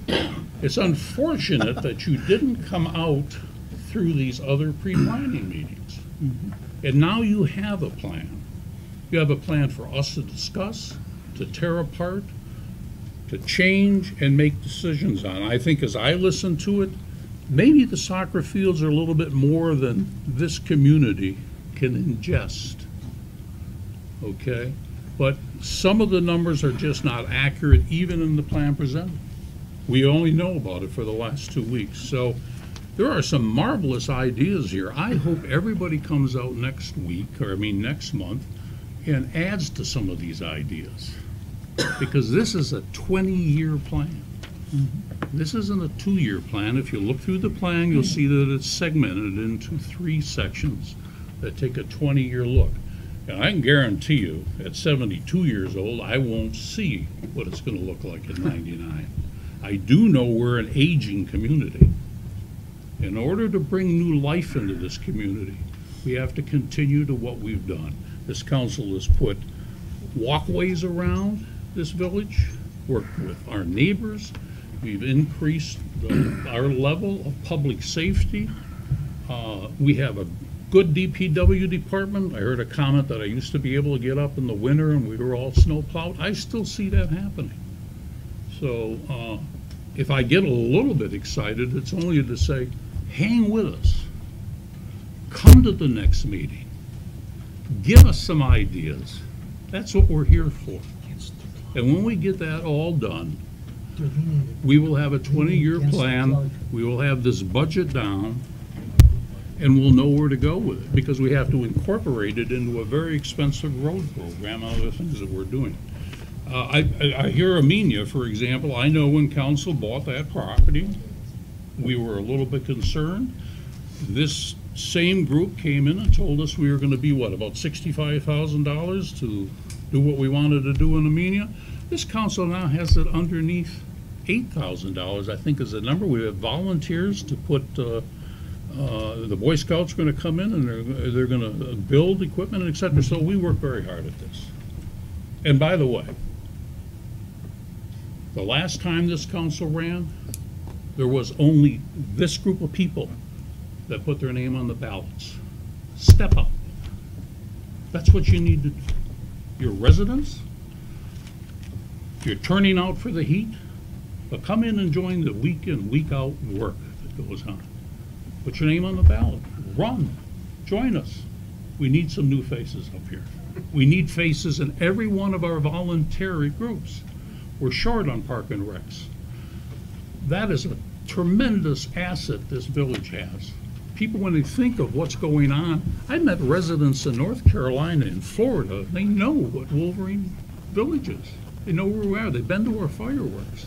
That all occurs because of volunteers. Volunteer your time, but thank goodness you showed up tonight.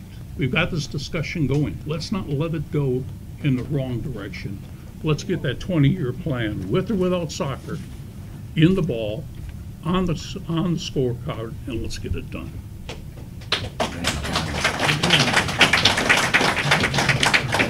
And since Mr. Scott did mention that, we do have openings right now on the Park and Rec Board, the Water Management Board, and the Planning Board, I believe. And applications are available upstairs in the office. And you know what?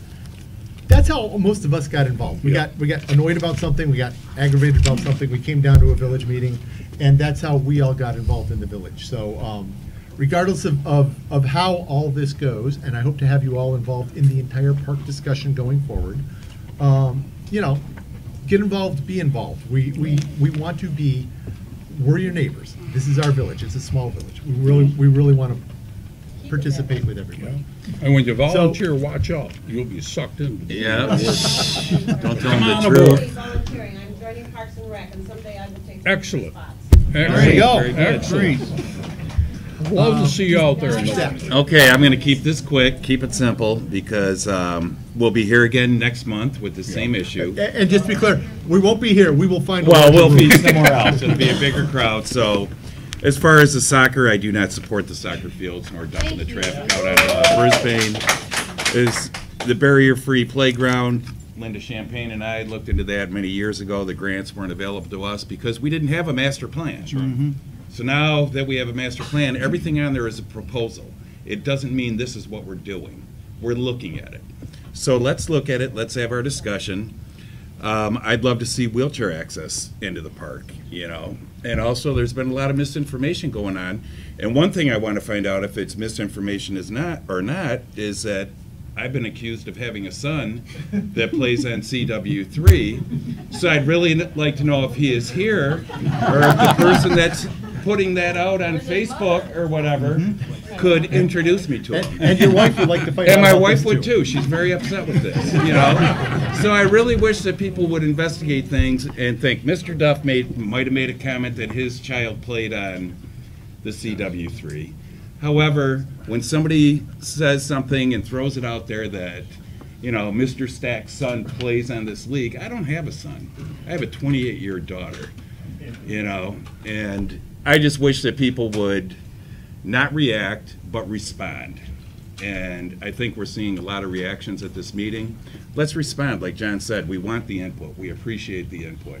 We need to hear what the people think to make a decision that's going to be best for the community. And everyone thinking preconceived that this village was pushing this through, this council, was wrong. We were talking about ideas and what we could do with the park. So that's it. All right. One clarification, yes, I have a 5-year-old son. Yes, he played on CW3 in the Pee-wees, and I don't see that as a conflict of interest in terms of this discussion. Second, I'm not actually for the soccer fields myself. However, you have to have a plan in order to take and get numbers. Numbers are what makes decisions. That's how government works. We had a meeting in October, I believe it was October 4th, 2016. There was an open house for the park planning. I didn't see a whole lot of you there. You guys have an issue and overreact about something and come down and this, but you guys weren't at an actual planning session for the park. I believe Mr. Scott mentioned that we put in a lot of hours. There's a lot of hours that go on in terms of coming up with plans and doing stuff the legal way that government is supposed to run. And for people to come down and accuse us of taking bribes, doing things and having conflicts of interest is not the way that you're supposed to have government work. So that's my comment. Thank you. Brian? Sure. For those of you guys who don't know me, my name's David Dumont. I was appointed in Pat Nagy's position by this council a couple months ago, so I wasn't part of this planning, and I have a lot of respect for the people that did plan this. And I've looked at it with open eyes. We even took a walk. Oh, by the way, I am on our Parks and Recreation Board, which meets Monday. All you guys are welcome to come out at 7 o'clock. Maybe we can set some attendance records. But we want your ideas. So, yeah, no soccer, that's fine. But just last week, John and I went to SEMCOG, which is Southeast Michigan's Council of Governments, and we sat through a workshop, and there were some very good speakers that demonstrated some proper ways to get grants into this village. And especially when it comes to barrier-free equipment, we can talk more about it on Monday again if you want to come out. It'd be great. We could have a better conversation in this forum. But that barrier, and then I'm a licensed plumber in the state of Michigan, and I'd like to see those restrooms get improved as well. Not because I want to work on them. But those are the types of things where we want those ideas. And I'm only going by what they said, and there weren't a lot of people apparently that were bringing forward ideas. So let's get some ideas come out on Monday, and then we'll see you again in another month. I don't live on the water, too, so you do have some representation if you don't live on the lake. Thank you. Mr. Nedrow. I guess just a couple comments. As Mark Duff said, that there was a meeting back October 4th, and previously to that, I think there was a survey that the 103 respondents, they're saying less than 2% of the village responded to. That was put on at the Corn Roast, and it was also an online survey that was as publicized as we could make it. And that was open for how long, Nathan, do you remember? I think 2 months or more. So there was plenty of time for people to respond to that. To get 103 responses back was pretty disappointing for a well-served community. I do like this whole plan, with the exception of the soccer fields. I'm in agreement with that. I don't like the soccer fields. I think it is too congested. But I do like the fact that I sit on the planning board also, and every 5 years we're required by state law, I think it is, that we redo our master plan, and that's the master plan for the village as far as development. So to have a comprehensive master plan for a park is great.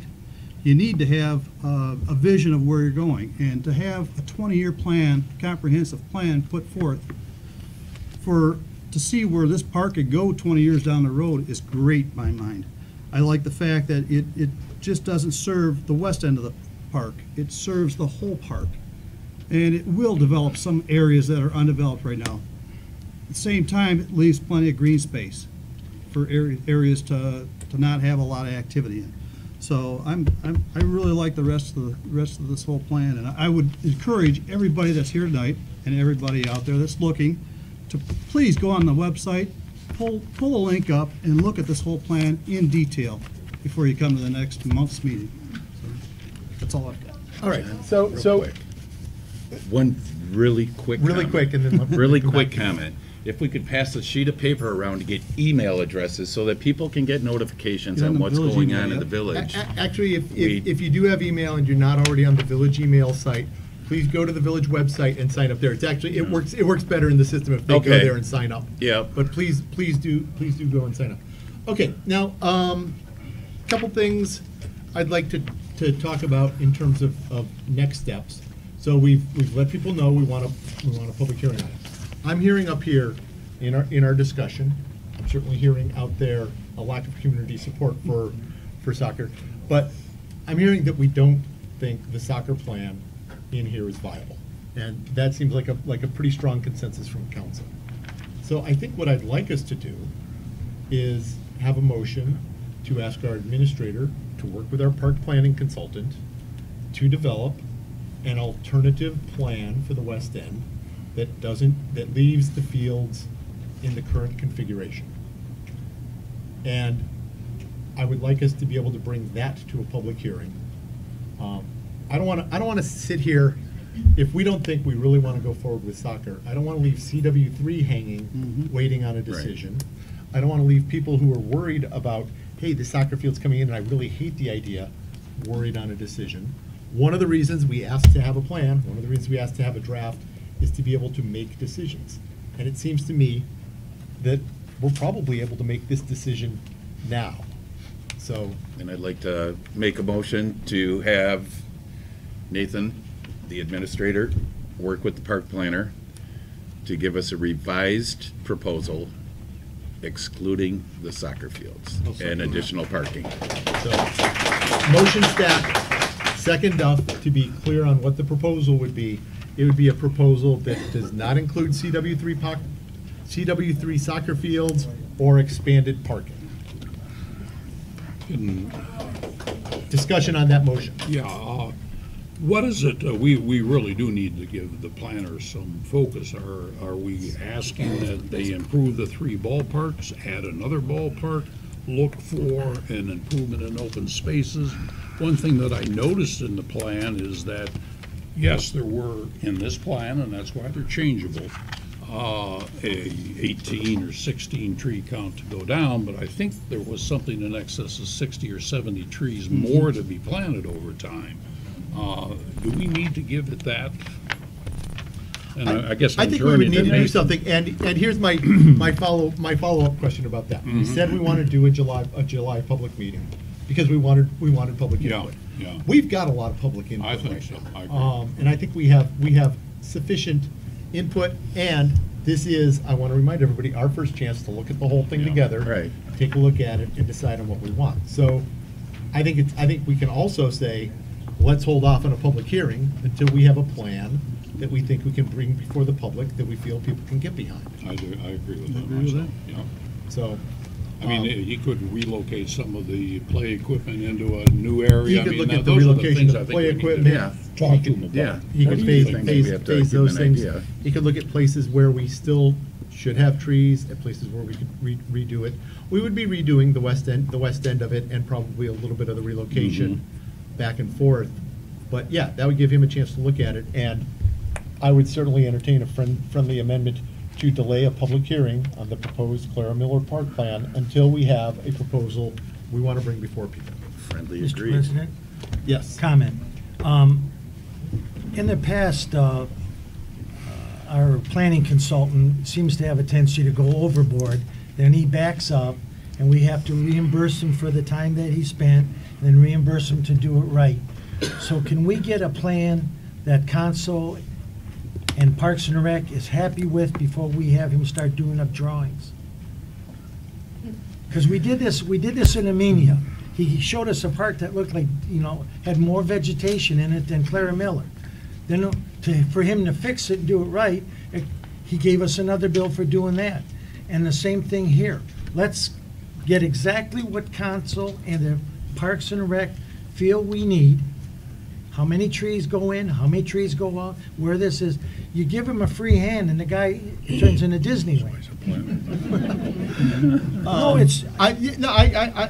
I hear you, Ed, and I'm willing to have us spend some time on coming up with really clear direction on And what probably we'd like. Parks and Recreation be a good start. I mean, what And is? I think, Park and Rec, we can certainly bring it to there. Yeah. We can have a work session on it to talk So about what, a what we joint want. work session with Park and Recs, Open to the public, what the people want, but like I said, he just goes, it's a dream for him. Oh, we're going with this, we're gonna do that, we're gonna do this. Then we get back and we say, geez, you've got, $80,000 in a park that's on a vacant lot, and then to have him redo it and make it right, there's another bill. So I'd like to just get it done right, get everything together, there's no rush, and have him come with something that is what we want, not what we're dreaming about. Okay, let's see if we can do this within the realm of a friendly amendment. Are you guys good with? I don't want to stack motions and go. Yeah, through go ahead. too much parliamentary. Are you guys good with a friendly amendment to the motion to schedule a joint session with Park and Rec and the council to go through the plan, come up with specific direction for what we would like to see there, and then ask for the plan to be revised? Yes. Okay, so that I think is our revised amendment. We'll schedule a work Fantastic. session. We'll put it on the website. If you sign up for the email, you'll get a notice of it. We'll put it up on the Facebook page. We'll put it up as many places as we can. We'll let people know. We may, given the turnout, we may look for a larger place to hold that one too. We'll see about it. We'll schedule that. And then we'll go forward. We'll get a plan that everybody's on board with, that works for everybody, that doesn't end up with, with what I think was a lot of really unfair things to CW3 in this process.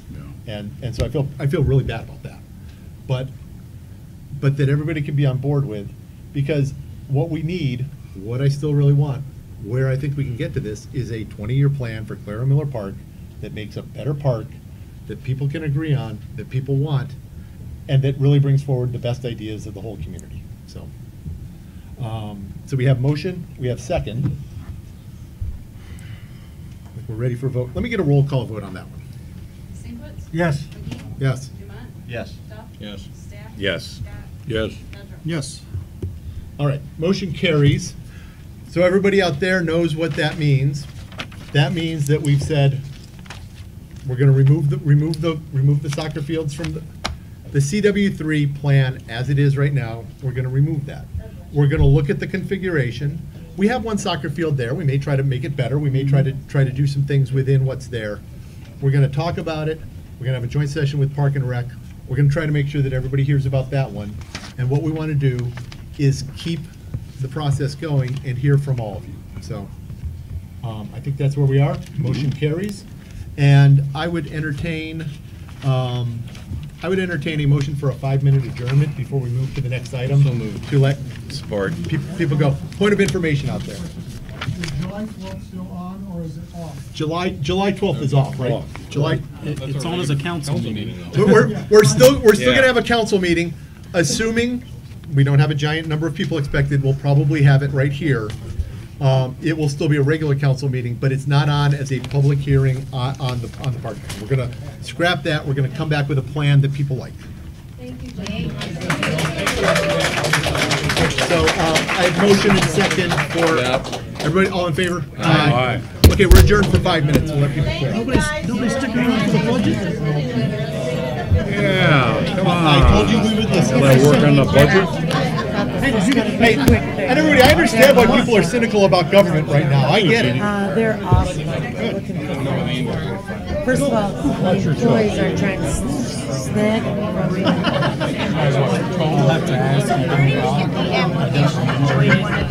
The board's upstairs. Yeah, actually, just it's on the website too. You can talk to Nathan. Please come aboard. We had started the master plan process while I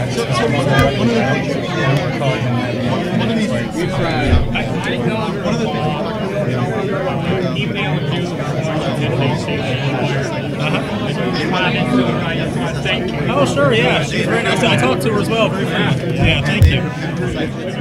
She seems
We are back in session. That was item 10. We still have 2 more pages on our agenda to go. So let's move along here. The public hearing on the budget, we have moved back a bit. Next item up is from the Onwards and Upwards organization. They have awarded a couple of scholarships. They wanted to present the scholarship winners here, and I'll hand this over to Mike Stack, and you can explain a little bit about the organization, the scholarships, and how you chose these. Okay. Well, Chris DeWitt will explain why we chose these two, or how, but I'll introduce the organization, Onwards and Upwards. We've been supporting, in the past, as Friends of the Fireworks, our Tiki Night, raising funds to have the fireworks. Council recently has started putting in $7,500 per fiscal year, so we support the unbudgeted end of that. In addition to that, we've also started some programs that we do and different fundraising events that we have to support other areas of our community. One of the areas that we decided to do was scholarships for kids that come out and volunteer. They learn a lot, they help out a lot. I mean, these are 2 young men that I love, both of them, but I'm not going to go on and on about them. I'll let Chris do that, but it's something that it's our way of giving back to the community. These funds do not come from the village, they're raised through village residents. We have a board of 7. We would love to have a bigger board. We would love people to contact us. We have our email address if anybody is interested. I know I wrote it down somewhere. Chris, what's the email address? Do you have that handy? I think I can give it later. Send Too much send going emails on to here. Mr. Stack at his council email address. Yeah, and they'll get there. to my council email address would be fine. Because we are looking for volunteers and we're looking for ways to raise funds for the community. We did the butterfly garden over at the Vita Trail. We have a bench that we're going to purchase shortly for the Vita Trail that we raised funds for, and that was by selling a baseball village cap, you know, with the signatures of the Wolverine Lake All-Star Band, you know, and we got $800 on one baseball cap. You know, so we have a lot of fun events, we do a lot of stuff, and it's for the benefit of the community. So if anybody'd like to get involved in that, that would be great, because we could always use help. We have the same old dogs pulling the same old sleds every year, and we're getting worn out.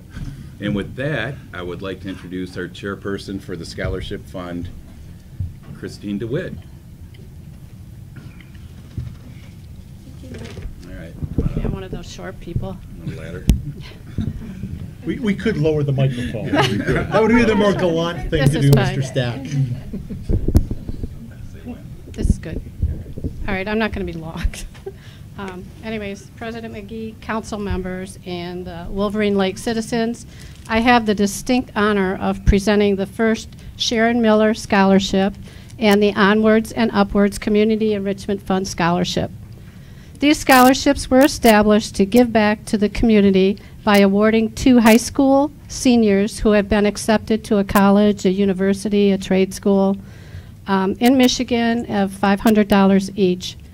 The scholarship is granted to a student that had demonstrated outstanding volunteer community involvement in the past 2 years. It is my pleasure to present the Sharon Miller Scholarship to Grant McNutt. Grant, you want to come up here?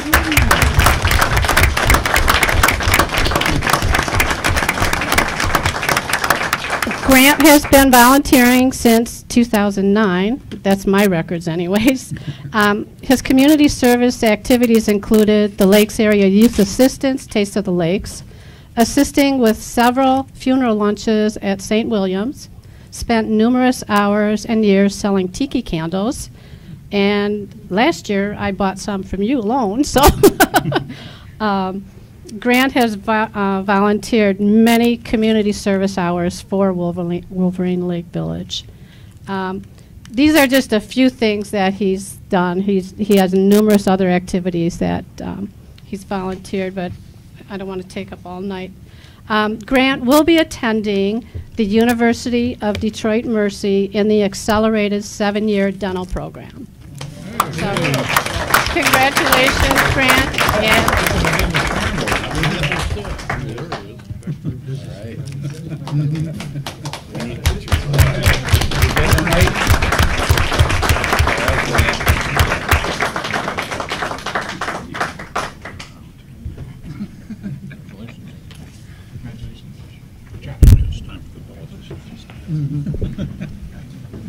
Well, we're waiting for the next one. The website I can give you. Okay. www.onandup.org. Great.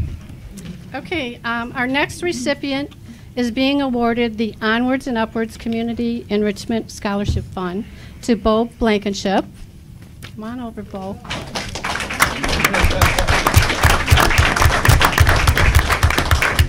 His community service activities included the Lakes Area Youth Assistant Taste of the Lakes, Support Our Troops Packing Party, Hospitality House Food Pantry, Barge Assembly. Bo also has been volunteering for several years. He's accompanied myself also a few times at the Hospitality House Food Pantry and at Rebuild Together.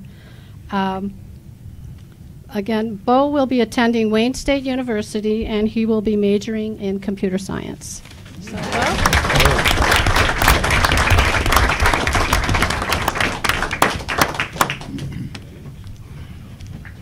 and thank you very much. Thanks, Chris. Good luck in school. I am old, because I remember both of them about that. Yeah. Well, I remember Grant and Michelle's belly as she's walking, trying to go into labor. Okay, everybody. So we had a really long early item. Usually we do our second call to the public later in the agenda, but we also move it forward to 9 o'clock so that people don't have to stay too long. Because we had that item, I'd like to actually get through a few other items that we have folks here to attend. But if anybody wants us to do the second call now, I'll do it now. If not, I would like to move it to after item D, so we can discuss a couple more items and then get to the second call. But this is really the public's call. So if anybody objects and wants to hold the call now, I will hold it now. Okay, seeing no objection, we'll move. Actually, I would like a council motion to move the second call to the public to item D2. And we can do it after the discussion of a monthly craft market. Okay. So, motion, second, discussion, all in favor? Aye. Aye. Opposed? Motion carries. Thank you, everybody.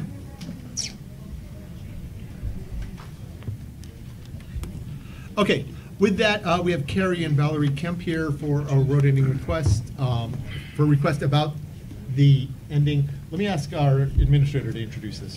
Yeah, council for a long time has been addressing some issues at road endings, and the Indiana ending is unique. It's a different ending altogether. Most of our endings are flat and they're just grass, and this one's very wooded and slopes a little bit more. It has a drain in it. So it's a little bit of a different item, and Valerie and I have been speaking for quite some time now about some ways to address some issues there. And Andy and his crew did some work last week as far as cleaning out some brush and some vegetation that was piled there. But I'll turn it over to the Kemps, and they can share what they'd like to share. All right. Let's get you a microphone just so everybody can hear, including folks at home. We're a smaller crowd. We may get to the mic we can hand around. Yeah. We just have some things that we would like to bring up about. We received the license agreement regarding maintaining the landscaping encroachment on the village road ending. Yeah. So I have some questions regarding the license agreement that aren't clear and that might need some language changes just so that we can get detailed and specific about what we're supposed to be maintaining and what the village is supposed to be maintaining. For example,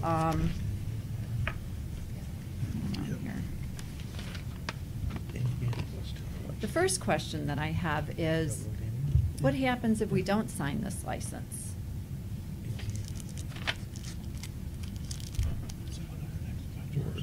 I mean, John, I don't know if you want I thought you talked to my associate earlier today, and she answered all these questions. No, she did not answer that one. She said that I needed to, she wasn't sure. So, let me give you a little history about the road ending encroachments.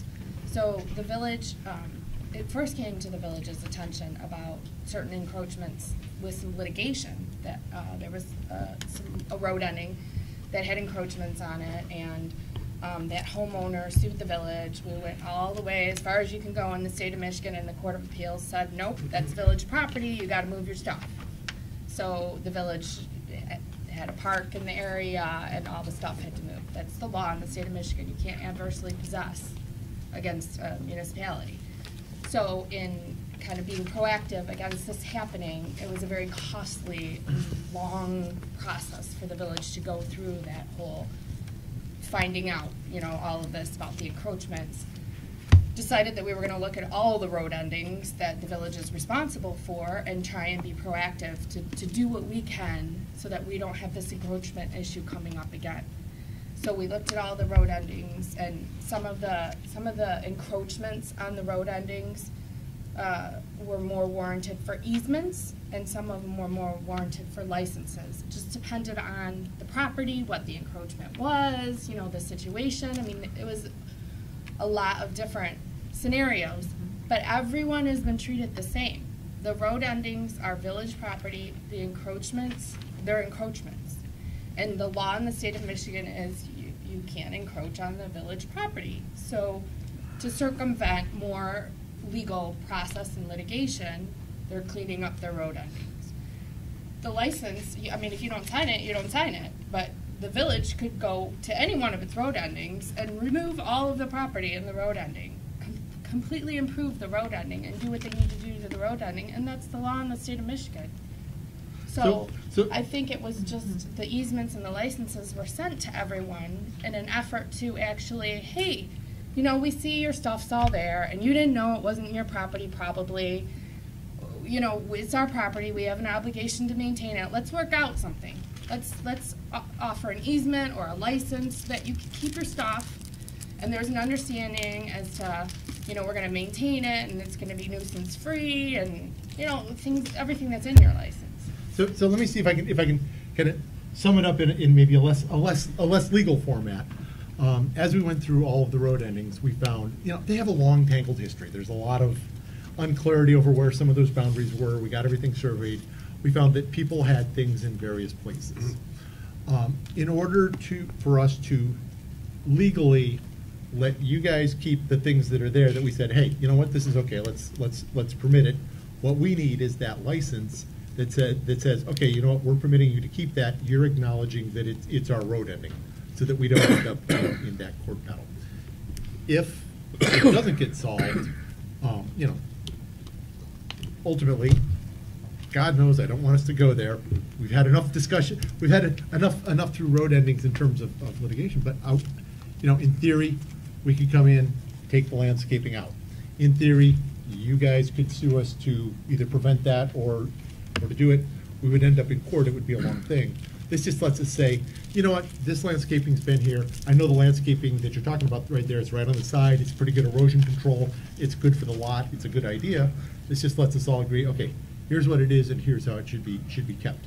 If, in the language of that, it's not clear enough on that, what we should do, come back to the village, come back to the administrator and or the administrative committee. You know, we looked at all those sites originally. And let's just make sure it's clear and that it's something that we can all agree on. And it was my understanding from talking to Leanne, she had the conversation that she kind of talked to you about being able to change the language in this license and more tailor what your concerns are, which we can do. I mean, and that's what and she told me I needed to express that to council. about, you know, just things that I needed clarification on, and then you can decide, you know, either a second visit out to the road ending, you know, to look at what we're maintaining, because I know on the survey, there's, you know, it's showing what we're maintaining, and that's a little bit more than we want to maintain, that we haven't even really touched, I guess. So yeah, that's just changing language in this license. Right, or changing the survey and then specifying more well, I mean, the about survey maintaining. is what it is. They went out and staked the properties, all the road endings, an engineer, and surveyed all the road endings. So we can't adjust the surveys. Well, I mean, the survey is showing here on the landscaped area, but it's not really what we've landscaped, that area.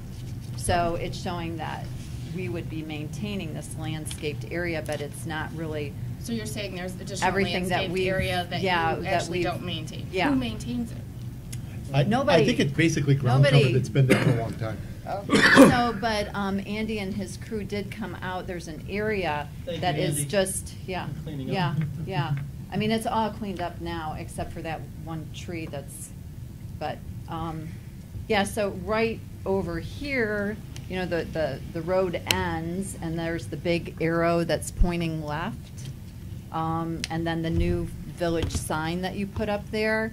In back of that is all weeds. Now, Andy has weed whacked all those down, but those were the things that we didn't maintain, that we were trying to stop from taking over our yard.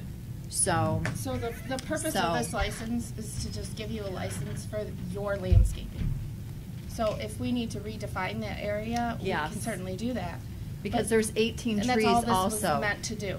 Right, There's for what's 18 in place. trees here, so just clean up the language. There's 18 trees, and so that could be interpreted as maintaining as the trees, because it doesn't specify the landscape. You know what I mean? So just some more how about language this? changes. Why don't we as council direct the administrator to work with the Kemps and involve the attorney or the DPW or the administrative committee as needed, and see if we can get to something that's clear, that everybody agrees on what's there, what's not, and that we're all behind. Okay. Do we need a Okay. motion for that? We need a motion for that. I'll make the motion. Motion Support. Duff, second Stack. Further discussion? Go ahead, Mel. Well, there's another item in there that doesn't really have to do with defining landscaping, and it has to do with indemnification and insurance. Yeah. And so I just like totally just strike that. Yeah, and I think that Leanne said she spoke with you about that as well. She And, said that I should yeah. bring this up to city council, but she didn't say a yes or a no. Yeah. Well, I mean, the village has insurance on its road endings that cover the village property. So I'm not sure that the insurance language is necessary, but for the existence of the license on your particular landscape area, the liability is yours. I mean, sure, it would, up until this moment in time, you thought it was probably. If you were landscaping it, you probably thought it was your property. You probably assumed you were liable for the area that you have manicured and landscaped. Yeah, we maintain. Yeah, so it's no different. It doesn't change than what you thought it was.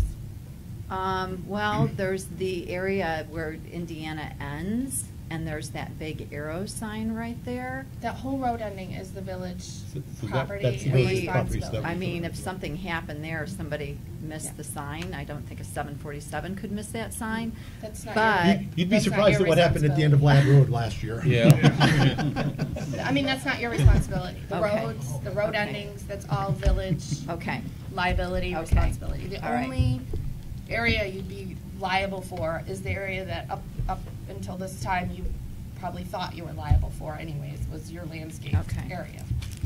All right, very good. Then we'll work together on that. Okay. I have a couple more things. There anything? Yeah, let's get all of that before we pass the motion in case there's anything we need to change. Okay. What do we do? So there's a drain that comes down that drains the Culvert pipe. culvert pipe. Okay. You call a culvert pipe, is that right, Andy? Yeah. that, Yep. you know, and it used to just stop right at the entrance of the road ending, but Andy and his crew brought it down probably a good 2/3 of the way. But what's happening, just because the swales on the property between the road ending and our property, just a ton of water comes out that, and he actually has a videotape. You wouldn't believe how much water comes out of there. And because there's a crown in the property, in our on the village property's property. down low, on the village property. So when the water gushes out, it flows onto our property. I have videos of it. The water is just like a river coming through during storms. So, friendly amendment to the motion to ask the administrator to review the drainage situation? Yes. Nope. Please. Yep. Okay. Okay. So another thing that's happening, so we're going to be doing a seawall on our property, probably coming up here in, you know, November, or maybe it'll be bumped to spring. So we're going to get, you know, the big block. We're thinking it might be just a regular seawall. So just looking at how much, so there's no protection for the village lakefront right there. And so if you go and you look at it, there has been much erosion to that lakefront property over time. Just since we've been there, it's probably eroded like 2 feet. So when we put our seawall up there, you can kind of look at the neighbor on the other side of the road ending. I mean, since they put their seawall up, the village property has come back at least 7 feet. And they've had to build a secondary seawall as the property is eroding so that the water won't come around and erode their property, if I'm making any sense. So when we're getting this done, it's just, I'm throwing it out there, would the village be open and receptive to just protecting your own lakefront property with a seawall? So here's what I'd say in general. Because the point of the road endings is access and egress, we probably don't want to put a seawall there. But if we've got erosion going on, we want to take a look at that and make sure that we're preventing it. So let me add at least to understand the drainage situation, that we ask the administrator to take a look at the lakefront erosion situation, review it with the DPW, come back to council with a recommendation. And just as a note, there are a few other road endings that are starting to erode as well, so this would apply to different road endings also. And you want to just do a whole nother motion for that? Yeah, you know what? We're getting too much in this motion. Yeah. So let's do first motion. Yep. Motion is to ask the administrator to review the license with the Kemps and to involve the attorney and the administrative committee as needed. All in favor? Aye. Opposed? Motion carries. Second motion to ask the administrator, do we want to just send it to the administrative committee and have them take a look at it? I would. I think it'd be nice to take another field trip out there. Okay. To look at these specific concerns. Maybe consider riprap instead of seawall. Yeah, I think that's what we're talking about, something like that. So I would like that if the committee would be willing to go down there with me to take a look at this specific. Sure. So let's motion to send the issue of erosion at road endings to the administrative committee. What? And drainage? The drainage, that was. Yeah, the drainage. The drainage was in the first one, I think. Yeah, that's correct. We'll take a look at it. There may be a recommendation that affects what we want to do down at the bottom. Right. But let's get a look at it. And when we take a field trip out there, obviously the administrative committee will look at it too. But let's just talk about the erosion. The erosion could be worsening because of the drainage too, so. It's worsening because we're getting bigger and bigger boats, wakeboard boats on the lake, As and the well. waves are getting higher and higher and higher. So motion to send erosion at road endings to admin. So that was motion Duff, second Stack. Further discussion. Oh, this erosion issue was applicable to other road endings, though, that were. I know specifically Lucille, the residents had put rocks down to That's stop what I it, and thought, at first last year we said they just had to go, and then we re-thought that. and basically said we'll decide if we want to keep them or not. So yeah, there are other road endings. So road endings in general over time. Specific to Yeah. erosion, yeah. Yeah, we want to maintain them in good shape. Further discussion? All in favor? Aye. Opposed? Motion carries. All right, I think good. that's it. Thank you. Thank you. Thanks for your time. Thank you. Okay, next item, discussion of food trucks at park and rec events. This was actually not at all connected to the Clara Miller Park Master Plan. This is actually a proposal. Right now, our current, it's the food peddler rule really applies to sort of door-to-door folks who work ice cream trucks, things like that. And the Park and Rec Committee was interested in potentially inviting a food truck down to a Park and Rec event at the day. So instead of, they wanted to know, I believe, correct me if I'm wrong, that whether or not it would be possible for us, if a truck is licensed through Oakland County, to set up some sort of waiver for them to be able to come down to the event without having to go through the full door-to-door licensing. What kind of events are we talking about? I mean, weekly, monthly, or? I think Oh, there she is, okay. We've got Debbie to talk about it. I mean, I think we're talking about, an occasional Tuesday in the park or the Village Festival or something like that. Hello. Deb, why don't you tell us about it? How are you? My name is Debbie Malvin.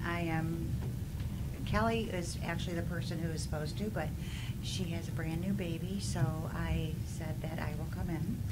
And what we're talking about in particular is Kaya has a food truck, and it's more or less for Tuesdays in the parks or for the corn roast, and be able to bring them in, and they can sell it wouldn't interfere, like if we're going to the corn roast, it wouldn't interfere with anything that we're selling, because we don't want anybody to come in to not be able to mess with what the money that we would end up making. So we ended up getting, there's a couple of recommendations that we're asking. And what we weren't sure of is, like, Kaya already has their license. So what would they have to do to go ahead and be able to come and to attend, like a Tuesdays in the park, or if we wanted the ice cream person to be able to come to the Clara Miller or to the corn roast. And really, we're trying to set the ground rules this year, because next year is the 30-year anniversary of the corn roast. So we're trying to just figure out what steps that we can make it a little bit easier for a vendor or someone else, for a food truck to come on in, to make it into the park, that we can just do more in the park. I love the park. I'm a master gardener. I agree with everything that's going on. I would be happy more or less to give my input on anything as far as the garden goes. Well, please do, because we've asked for it. So let me go to our attorney here, and maybe you can explain what our current process is, and then what our alternatives might be. So, food carts are considered peddlers under the village's ordinances, with the caveat that if the village has invited that peddler, there could be some flexibility with the requirements. So that's just written into the ordinance. That little exception is written into the ordinance. Our office wouldn't suggest completely saying we don't need any information from you, because every peddler is required to have an Oakland County Health Certificate. Absolutely. They're the only entity that can issue that certificate. So in addition to the Oakland County Health Certificate, when it's a food cart or a vendor or a peddler or a food truck, there's a whole list of information that is required to be submitted to the village. If it's a village-sponsored event, though, there can be more flexibility with what the administration needs from the food cart. Okay. So, and that's, I believe, assuming that the village is doing its due diligence in other areas through its own festivals and finding out information about its vendors. Correct. So, and they mostly have all license already, so they are in Oakland County. And the other thing, we have on the cards, the identification cards, for 6 months. We'd like to recommend that it would be for a year instead of going through this for every 6 months. I mean, I think that is all something that the administration can finesse and work with. I wouldn't say, okay, all I need is your Oakland County Health Department license. I'd get a little more information, you know. Right, well, name we of the don't have vendor, a problem employees' with them names. wearing their name tags or where Yeah, they're I mean, from. but And having to submit the photos and badges, and, I mean, what As I'm long as saying they is have I think proof. there's flexibility with Right, that. and they show their license. Yeah, and I think Um, the village, the council can direct the administrator to, you know, use his best judgment as to what information he feels like he needs about And the village title could always request that the county send them the license every 6 months. Well, they have to submit the license in Yeah, connection right. with whatever we're gonna But if give they them. somehow So violate we've- that, lose the we've had- license. We've had Benstein Grill in the park for the corn roast before, I believe. But they were just set up there as a not vendor, caterer. They were just set up as a caterer. Yeah. This would be actually, so they We purchased had- a truck, they're setting up a truck. If you recall, a couple of comments. Excuse me, Yes, I'm are sorry. you saying that these food trucks wouldn't come during the corn roast? To compete with, They wouldn't compete with us at all, no. well, they, No, we're if they're talking, there, I they're guess we're gonna talking two compete. different They would things. not be there for the corn roast. Jeff's This already- is all brand new. What we're trying to figure out is how can we make the corn roast the best corn roast that there is? And bring out new people and bring out new things to bring more excitement in. Food trucks are a big thing right now. I understand that.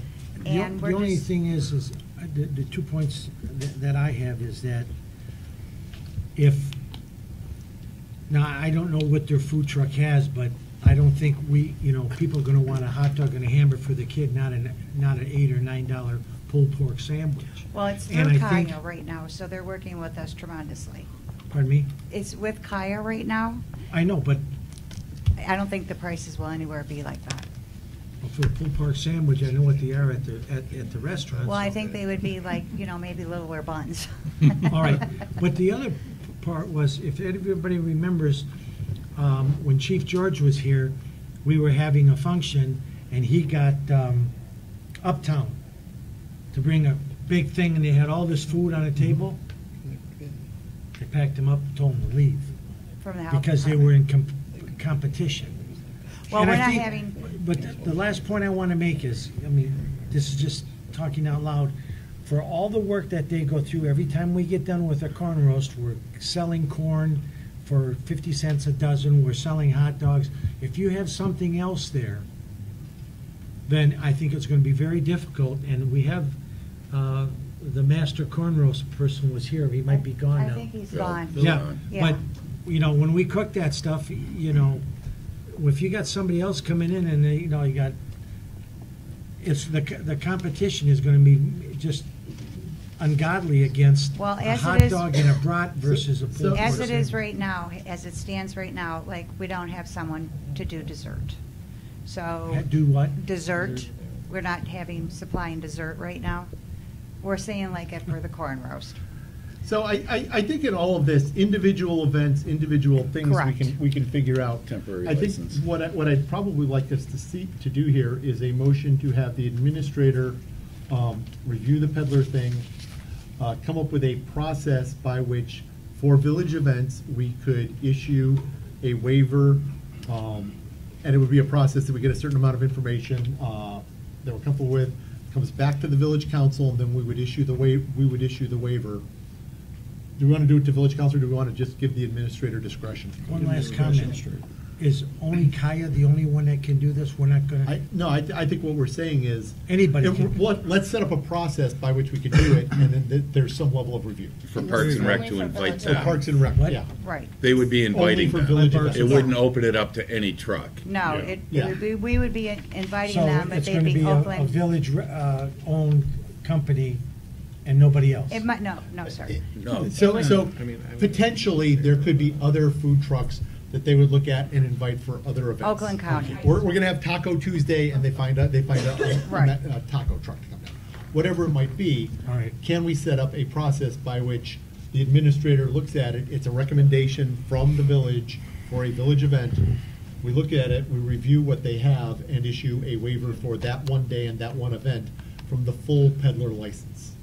Yeah, and I think we, Should be able to. yeah, just as a comment, I think we should not micromanage the decisions that Park and Rec makes. let them go out and try these. They've been very successful at it. I don't think you're in this game of working so hard to have that corn roast that you're going to cut your own throats. No. So I would hope. Wait, No. hold on, we're not, So I mean, the facilities, facilitation of their ability to do that, I think, is absolutely important, and we should carry forward with setting up the facilitation as the decision as to how they're going to use and who they're going to use. I think we have reasonable, mature adults At on the that. discretion of the administrator. At the discretion. At the discretion of the administrator. So do I hear a motion to ask the administrator to set up a waiver process for the peddler license to permit food trucks at village events? One day permit. One day permit. One day permit. Yeah. All right, further discussion? No. So I had motion from Dumont. Dave, that's like your first motion. He did it. He's on Parks and Rec. Do I have a second? I had a second. Second down there from Medro. Further discussion? Sorry, I started to say Duff, My and I'm last like. name's Dumont. I know. You would think I would know that. Or David, one of his person. Okay, so further discussion on that? Huh? All in favor? Aye. Opposed? Thank you. I kept wanting to say Duff. I was like. Okay, been a long meeting, let's move this along. Okay, next thing is another proposal for something at Clara Miller Park, also not related to the park master plan. This is, we've got Rachel Cummings here. She's come, they'd like to do a monthly craft market at the park. And let me ask the administrator to give us a little more introduction. Yeah, the idea is every first Thursday of the month, I believe, Rachel, yeah, there she is, sorry, to come in and have a small craft show with different vendors that would be through an organization that you operate, is that correct? Or a group that you work with? Yeah, so basically the idea, first of all, I'm Rachel Cummings. I'm a resident here at Wolverine Lake. But the idea is to have a sale, a monthly sale, the first Thursday of every month. It would go from 3 to 7. It'd be in Clara Miller Park. It'd be under the pavilion in the surrounding area. And there'd be over a dozen different vendors. They'd be anything from beauty to cleaning products to clothing. And health and everything in between. And it's really a limitless operation because basically what I do is I have a Facebook group where anyone can join it if they're looking to be a vendor, a part of the sale, and they have to fill out a Google Doc within 24 hours, and it's how I kind of vet them.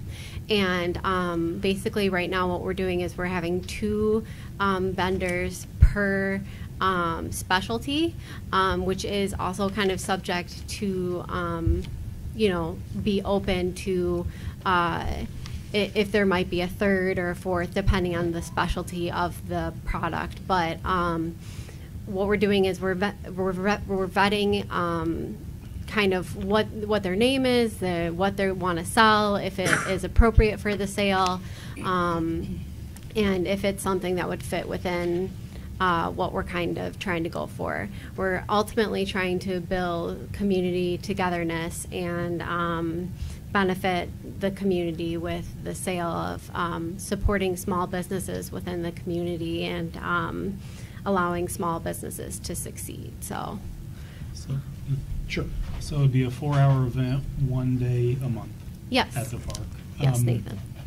And you're not asking the village to promote this or anything. You're just basically asking for permission to use space within the park. Well, I mean, we would love if the village could get behind it, if the council could get behind it, if there could be any, talk on the website of it, anything like that. Of course, that would be so appreciated because then you're bringing more of the community awareness and you're bringing more community togetherness, and that's really what we want to create with this. I'm not sure if anyone's been to the farmers markets that's held in Milford or in Wixom, but they're really great community events. I used to be a Wixom resident and used to go to their sale every Thursday, and they're really great community community events, really brings the community together, helps neighbors meet each other, and so if we could get some exposure, that would be great, but it's not something that we're requiring or we're asking. You know, really, I'm managing this on my own. So Rachel, about how many vendors are you talking about at one of these events? Right now, we have a little over a dozen. So that could grow. You know, we're open to taking new people, but we are limiting it to 2 per specialty. So only 2 jewelry salesmen or 2 candle salesmen or 2 LuLaRoe reps. I'm a LuLaRoe retailer, so only 2 of us, and so on and so forth. Right. And I think you came kind of straight to us. I don't think there's been any park and rec discussion. Not that I'm this aware yet. Okay. So, you know, it's fairly small. It's like almost any other group that might want to use the park for something. This is this season. It's part of why I asked her to stick around and let's talk about it today. I think I'd be in favor of letting them try it for a few months this summer. Let's see how it goes. Let's you know, a reasonable limit of, you know, maximum of 15 vendors or something, so that we get, you know, we don't it doesn't grow really quickly before we've had a chance to look at it. But I think I'd like to see us maybe try it. Question, what are the hours? 3 to 7. 3 to 7, okay. Yep, so it'd be within park hours, nothing that we'd want to, you know, encroach on any noise or anything like that, any of those kinds of complaints. But are they basically tables that you just bring in? Is that what I mean? It's just a simple setup? Each vendor would be responsible for their own setup. So for me, I personally don't have a table. I use clothing racks that are set up on site, and I have like a little canopy tent. But if somebody would want to bring a table, that would be their responsibility. It is, you know, talked about in the Facebook group that it is your responsibility to take down, clean up after yourself. Yeah, I guess I was asking the question in the context of Milford and Ann Arbor and other cities that are communities that have these kind of art fairs, and you know, each vendor brings a tent. Right. They're all the same style, so it looks like a little community. This is not at that level at this point in time. I don't think so yet, John. I don't think we're at the level that it's going to be And please, dear God, let us never become the Ann Arbor Art Festival. Well, yes, I don't think that we want. Issues. Yeah, I don't think that everyone that was here earlier would appreciate an Ann Arbor level. How do Parks and Rec feel about that? I've been to a lot of these events, and I think they're great. You don't think it's a problem in the park? I don't. I think, especially if it's small and it's just for a trial period, I give you a lot of credit for doing it. Thank you. I appreciate that. Thank you, Dave. Yeah, I think I would maybe get a motion to, you know, give preliminary approval to this. Ask her to work with the administrator, and it's contingent on the administrator's approval of. Let's just make sure all the details are worked out. We've got the space worked out, all those sorts of things. But I think I'd like to see us give it a try. When would you want to go through like October? Or? That's what I was thinking. October really is right when the weather starts to break, and you know, see how it does. I think that really the first year it's probably going to be more of a slow turnout, but I think that if it does do okay and everybody seems okay with it, if it could be something that we could make into a tradition, that it might build up to be a little bit more of a community event. So maybe July through October, maximum of 15 vendors, and we can take a look at it and see how it did, see if it's something we want to continue with. We have, I believe, a member of the Park and Rec Committee who would like to speak back there. Right. This sort of falls in like what we were trying to do maybe in Corn Roast, is bring in different vendors and trying to make it and give a lot of, we're trying to make it that we can end up possibly doing, but vendors were on our list of bringing in different type of vendors. I go to the Pontiac Trails on Margaret all the time, and we ended up getting some vendors that had license already, and that would end up wanting to come possibly for our corn roast, like different sort of things. So this might fall into do, so I would say we'd love to work with you. That would be great. We, you know, the more synergy we can create and the more community we can create, I think the better. All right, so who did we have the motion from? I think. I don't think I'll make that motion. But are there any legal issues that go along with this? Well, technically, if they're running an event not affiliated with a village event, this is exactly what we just talked about. They're also peddlers. It's just one selling jewelry and one selling food. So that's your ordinance. I mean, your ordinance requires them to go through this application process and submit information and, you know, get identification cards. Again, though, we may have some room to work with, and the village council may have some ability to say, okay, well, we need this basic information from them. You know, we need. You know, I gave Nathan a list for the last vendor or peddlers. So we would need to collect up some information about everybody there. Do you require insurance for each of the? We do not, no. But I did give Nathan a list a couple weeks ago of all the vendors that we have compiled so far. We collect their names, phone numbers, what they're selling, their website, and if they're running any types of blogs or anything like that. We collect all that type of information. They're really individual retailers and consultants for companies like LuLaRoe or Lip Sense or you know, so on and so forth. You see these types of consultants. It's going to be something of that nature. Hopefully I answered your question, Jennifer. The administration should consult with the village's liability insurance carrier and see what, you know, your exposure is. You have liability insurance for your parks, but I don't know what happens if, you know, you allow peddlers to come in for profit and This was something that we not talked affiliated about with the village event. a year or so ago with the yoga in the park. Yeah, exactly. And we couldn't end up doing it. So With the I do first- think with the you should first talk to person. your insurance. The second company. person was a village resident, and they were do it. There was some stuff that went along with it. I have a meeting at mentioned 9 it with to- our insurer. the same thing. So I can talk with them tomorrow morning. We're renewing our policy tomorrow, and I can certainly talk to them about this in the morning. Okay. Yeah, I mean, I don't want us to do it unless we've got our bases Right. covered, and that's why I wanted it to go to The same administrator, concern, the only thing is we don't want to get in a situation where we let that, and then somebody else wants to do something else. Well, they did it, and they didn't have to do this. Now, why you make, so, you know, we got to be consistent. Whatever we do. Whatever we do has to be is consistent. immaterial, Yeah, as long as it's consistent. Your peddling and soliciting $1 million ordinance bond, that's no problem. has not been looked at in almost 15 years. So we could also look at your peddling, and because you don't address food carts, and that is a very popular Yep. movement right now. And also these Mhm. home crafters doing, you know, Yeah. little, so we can look at the ordinance as well.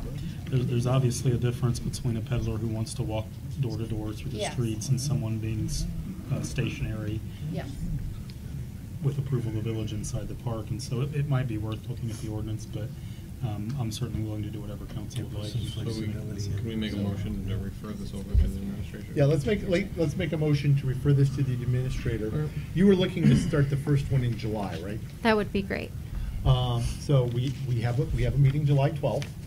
It may be less attended than we thought it was going to be, but we'll see. So maybe we can ask the administrator to review it, come back with a proposal. We can figure out as many of the details, make sure that everything's covered. That could come back to our July 12th meeting, and then, what were you looking for, like the third Thursday or something It's like the that? first Thursday. First Thursday. Yeah. I mean, I think we can refer to the administrator and, subject to his approval, proceed. Yeah, I mean, I think it's gonna really, the provisions of this ordinance we can work with if you want to look at maybe updating your ordinance a little bit, and it's kind of like when the exotic animal came in, Yeah. and, Okay. you know, we said, but your insurance is probably not gonna be flexible. If your insurance carrier says, no, we're not gonna provide coverage for that, then you got a problem. So I'm listening to my attorney now, and our attorney is telling us I'm putting cart before horse. Yeah, well, I mean, I just think you need to Yeah. talk to the insurance. So, Want to refer to the admin committee, have can them make it right. review it. I don't think that means we'll be able to do the first one in July, but we should be Right. able to bring something back to the next meeting and then maybe go August, September, October, Okay. which is still pretty lickety-split for government, so. So, we've had discussion of having a motion. I don't know that I have a motion. You have a motion? So I have a motion from Duff, second from Scott, to refer the issue to the administrative committee, have them review it with the administrator and the attorney. I would like that motion to also include taking a look at our vending and soliciting ordinance to see if it should be updated. Okay. And I believe I heard that from the motion. So, further discussion of that motion. All in favor? Aye. Opposed? Motion carries, so. maybe Thank you not for your July, time. but We'll see what we can do. Thank you for your time. Thanks. All right, that brings us now to item D2, second call to the public. Opportunity for residents to address the council regarding anything on the village. So, second call. That's all, if I could, everything else. This is total. Oh, yeah. Going once, going twice, Mr. Renwick.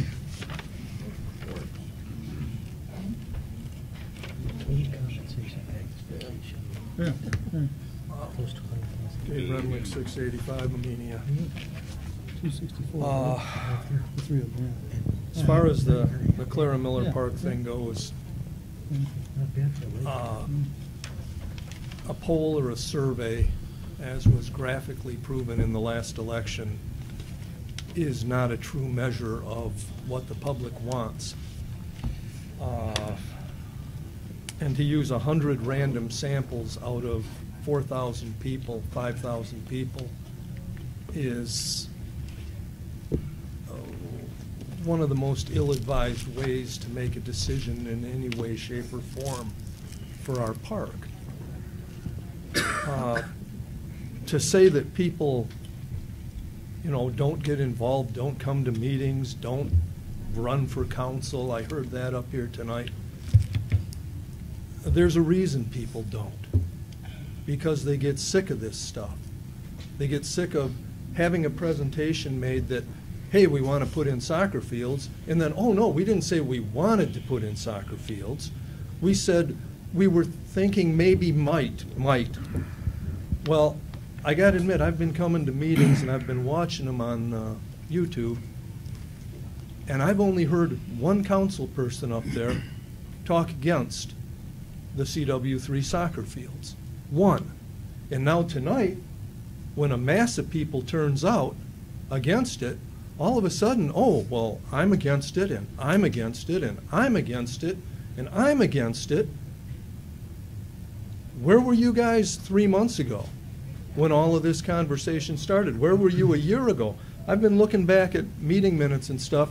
This CW3 stuff goes way back farther. You said you took every effort to get this out to the public. I've got a newsletter at home, the latest newsletter, and it doesn't mention the CW3 soccer fields.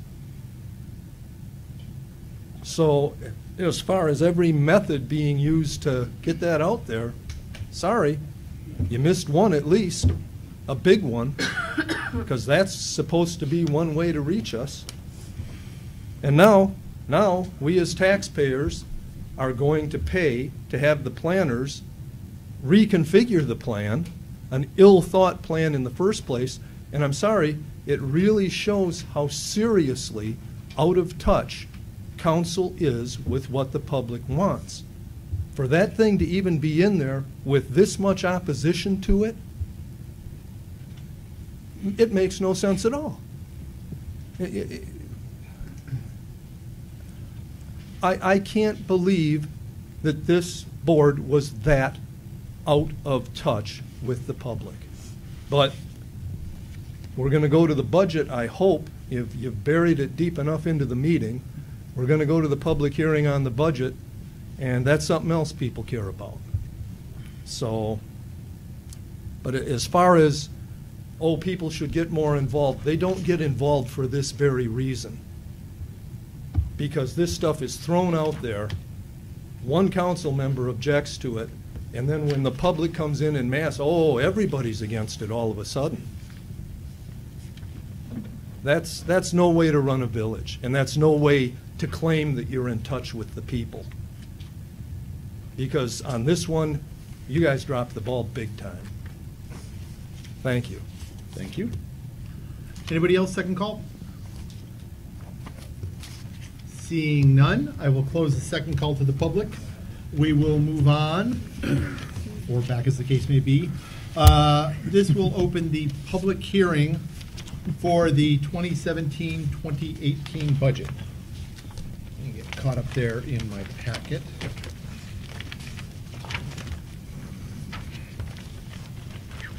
Way to go still. All right. Do I hear a motion to open the public hearing on the 2017-2018 budget? Motion Stack, second Duff. Further discussion? All in favor? Aye. Aye. Opposed? The public hearing on the 2017-2018 budget is open. If you wish to address us regarding budget items, please come up. Mr. Malik.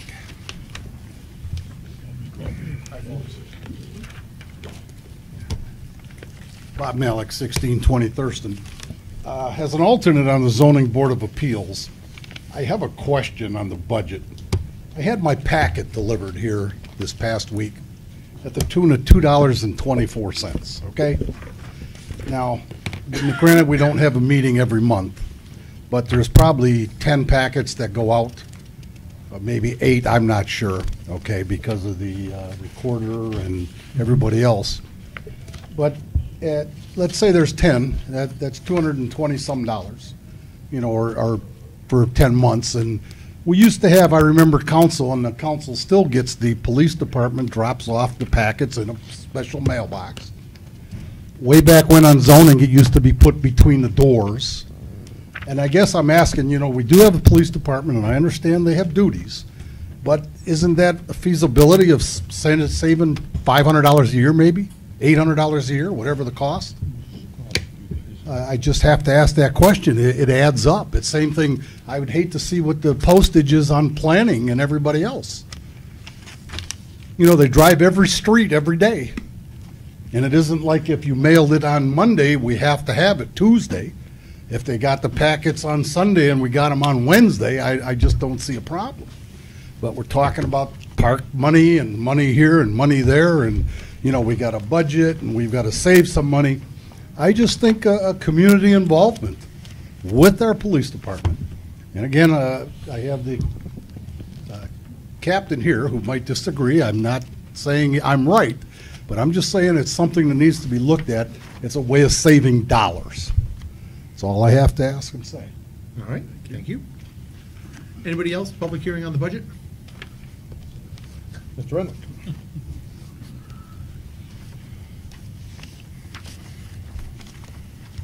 Dave Renwick, 685 Amenia.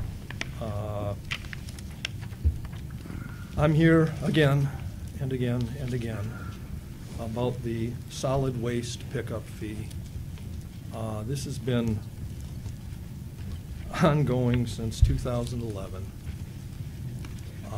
A temporary fee that is anything but temporary. I got the audits, the village audits for the last several years. And I'm noticing an interesting discrepancy just right off the bat. Last year, just as an example, the solid waste fees, the actual solid waste fees were $289,061. That's what was collected from us. The rubbish and leaf collection, which, as I recall, this trash fee, whatever you want to call it, solid waste fee, was for solid waste, not for leaf collection. I thought it was dedicated to garbage. So that amount, anyways, including the leaf collection, is $278,534. Now, simple math, 289,061 minus 278,534 leaves $10,527 that was collected over what was needed to pick up the garbage. In 2016, it was 10,527. Going back, 10,117. 2014, it was $38,632. 2013, $10,961. 2012, $8,120. Add those all up, the village has collected $78,357 more than they've spent on trash and leaf pickup. Now, I don't know where the leaf pickup comes into it. I assumed our DPW handled that. So that, to me, lumping that in with the trash pickup is a little iffy. But if we're paying for trash pickup and we're being overcharged $78,000 over 5 years, that's not so good. I would hope that council would undercollect rather than overcollect, because to go back to the fund balance, one of my favorite topics, 2016, the end of 2016, if you had a 25% fund balance, unrestricted fund balance, you'd have $732,526. And you have $1,728,764, which, if you absolutely abolished the trash collection fee, wouldn't bring the general fund down to a 25% level for 3 solid years. That includes not collecting the fee.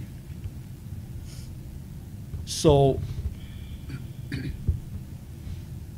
the initial idea of collecting a trash fee may have been a necessary idea at the time. I would actually argue that it was not a necessary idea at the time, because I believe at the time we had I don't remember the exact figures, but it was somewhere around a 64% fund balance. So to ask the villagers to plead, oh, because of the economy, because of this, because of that, the village doesn't have enough money to pick up trash anymore, sorry, that was malarkey. Where I had it written down, in 2011, the village would have had $1,159,000 over 25%. Now, even back then, $1,159,000 would have picked up trash for several years. So yes, I appreciate that council wanted to be proactive at the time. That's wonderful. But council's proactivity has caused the fund balance to jump to an ungodly level, an unnecessarily high level, and it's been at the expense of the people. Council wanted to plead that, oh, the village was in trouble, so we're going to put this trash fee in effect. Well, you know, if I start running out of money at home, I don't go to my boss and say, boss, you're going to pay me $200,000 more a year. That's just not the way it's supposed to work in the real world. But that's basically what council did. Council said, oh, we think we're running out of money, which you weren't, not by the figures.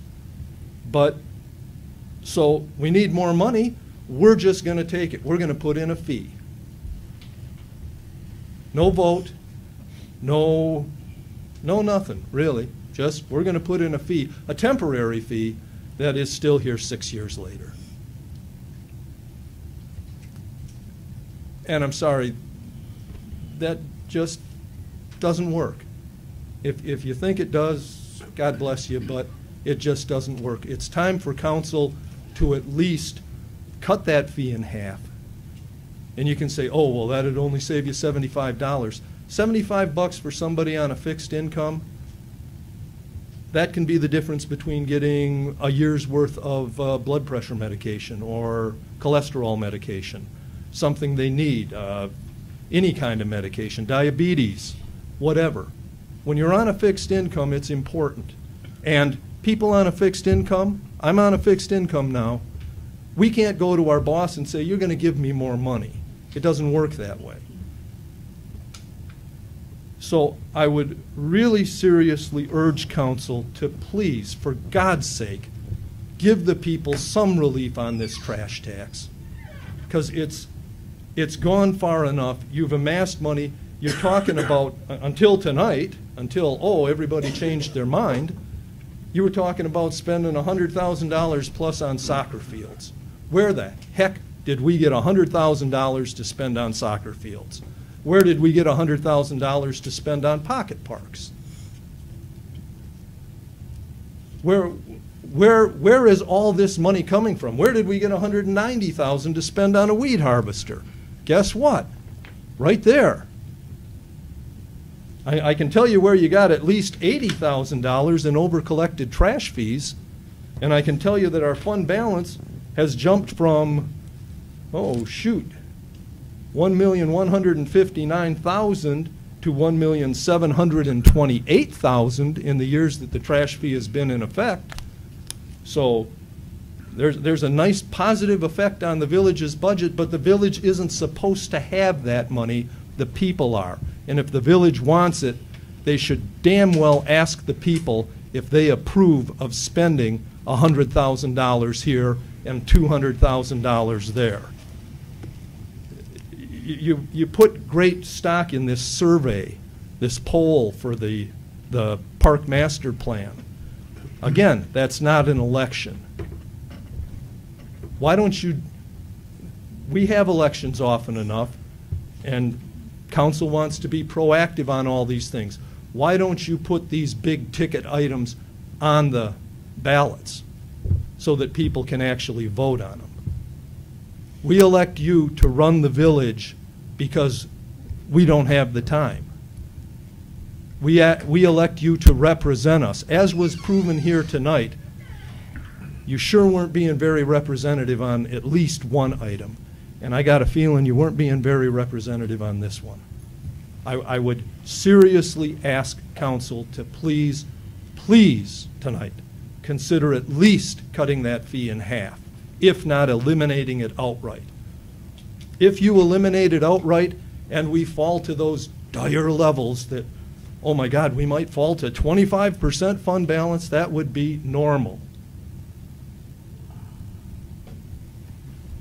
So if you eliminate it tonight and we start falling drastically, reinstitute it. But if you eliminate it tonight and we're still floating, maybe eliminate it again next year. If we're still floating, maybe eliminate it again next year, but for God's sake, give the people some relief, because this was ill thought and temporary to begin with, and 6 years later, it's not temporary anymore. Thank you very much. Thank you, Mr. Renwick. Anybody else, public hearing on the budget? Seeing none, do I hear a motion to close the public hearing? Motion Duff, second Scott. Further discussion? All in favor? Aye. Opposed? Motion carries. Can I ask our treasurer to address the issue of leaf collection and? Yeah. In the difference is DPW time and labor and equipment rental. What you see in the cost center under I believe it's 101-528, Dave, is the charges that we're getting from our current hauler, Republic. Now, we are getting, in addition to the monthly bill, a once-a-year charge for the amount of leaves that we drop into the landfill. So there's a tonnage fee there, and there's also a fee for their equipment that accompanies the tink claw as it makes its rounds around the village. You're very astute in noticing the difference. However, the difference doesn't really exist because what you see in that cost center, and I think I tried to explain that to you in an email once, but the difference is really the DPW time and effort. They're the ones that are going around collecting it, and per council, you know, if you're going to try and come up with the entire cost of a certain operation, you certainly wouldn't discount that. So they're using the tink claw, which we have an equipment rental rate that I build into the overall rate, and the only thing that throws me is you mentioned a year where there was a $38,000 difference. I'd have to look at that. I don't think that's the case. but in that it's a general fund expense anyway, I've never broken out the DPW time in that cost center. All right, thank you. I would not want to deceive anybody. Where are you? 38,000 what year? Right there? Fiscal 14. All right, I'll look at it, and I will give you the next one. Well, okay. Well, I mean, not now. I'm going to have to do some digging. Let's find out what that was. Okay, so that brings us to item F1, motion to adopt the proposed budget for fiscal year 2018. Do I hear that motion as presented in your packet, which has several whereases? So moved. Motion Dumont, second Stack. That is the motion. We have the motion on the floor. Discussion. Actually, I would like to say one thing about the budget, because I think there is good cause for outrage on one front, and it's not the front that I've actually heard anybody outraged on, and it's the amount that we're having to divert from the general fund into roads, because the state of Michigan does not sufficiently fund roads. It isn't just us. We're actually in much better shape and diverting less than a lot of other local communities. And to be able to move road funds from our major road fund into our minor road fund, and our minor road fund is really where the majority of our roads are, we have to be able to certify to the state of Michigan that our major roads are in good condition and keep them in good condition. And to be able to do that cost effectively without sufficient money from the state of Michigan, which, as we know, is a Michigan-wide problem, and I refer you to every drive you take in this state for evidence. We're now having to divert money from the general fund, substantial money, into road maintenance, and I'm outraged at the state. I'm outraged that we're here as a resident. I'm mad about it as village president and somebody on the finance committee and somebody who's looked at it. I think we as a village don't really have a good alternative to doing that, and I think we should do that, because the alternative would be to let our roads turn into rubble. It would be more expensive to fix them in the long run. It would cost more money for the residents of this village to then get the major roads back into good condition so that we could also maintain all the small roads. And for people who aren't familiar with major roads and minor roads, the major roads are the ones with, generally in the village, roads with the yellow stripe down the middle is a major, everything else is a minor. And it irks me no end that we are having to divert that money from general fund. Having said that, I think it's the right thing to do on behalf of the residents, and I fully support us doing it. But I think there's a good reason for outrage, and my outrage is, of course, directed at the state of Michigan, as I have mentioned to people on no shortage of occasions. But I really wanted to say that tonight, because I am really, I'm irritated by it as a resident of this state. So that's what I had to say on the budget. I agree with you totally. I think we studied that almost to death in the finance committee. Yep. With that, any further discussion? Roll call vote. Sinkowitz. No. McGee. Yes. Dumont. Yes. Dump. Yes. Stack. Yes. Scott. Yes. Medford. Yes. Motion carries 6-1. All right, that brings us to item H, recommendations from Admin Committee. First motion is recommendation the council adopt the Employee Code of Conduct Manual. I'll ask our administrator to introduce it briefly. Yeah, I thought that's what everybody was here for earlier, but I guess not. This is an Employee Code of Conduct Manual. It's something that we haven't adopted previously. It was something that we really should adopt. We talked about this as a group a couple months ago. It went to admin, and we changed a few things, but these are all standard policies that workplaces nowadays have in place. And I worked with our attorneys, Jennifer and Leanne, with this. I involved the staff in the creation of this to make sure that they had their say in what was being proposed, and I think we're comfortable and ready to move forward.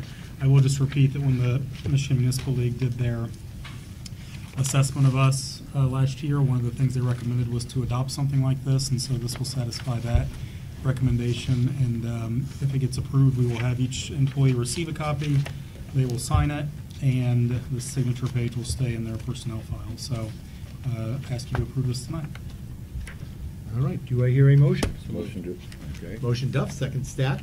Further discussion? Good, I'll step forward. Seeing no further discussion, let me get a roll call vote on this one.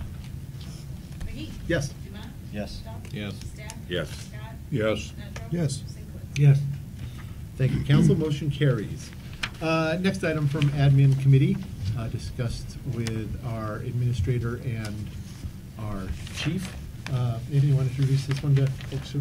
Yeah, this was something that both admin and the negotiating committee discussed, and the motion from admin was to recommend that council approve the hiring of one part-time police officer and to authorize the creation of a sergeant position, which the chief and I have talked about happening possibly later on this year. And I think I'd hand it over to him if that's okay in terms of the staffing discussion. All right.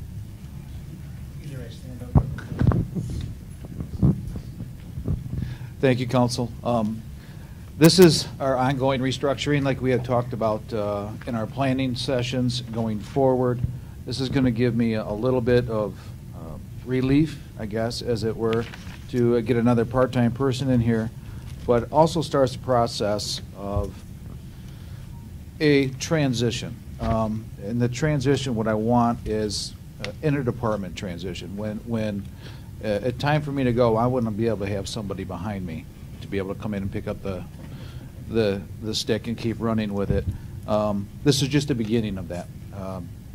We have some very capable people, and I'm very excited to kind of start moving forward towards that. It's going to take a while for a sergeant to gain their ground and get their feet, and so that's why with Deputy Chief Wachowski here as a mentor in the supervisory role, I think this is a good time to start that, and it'll also help relieve some of the overtime that we've picked up.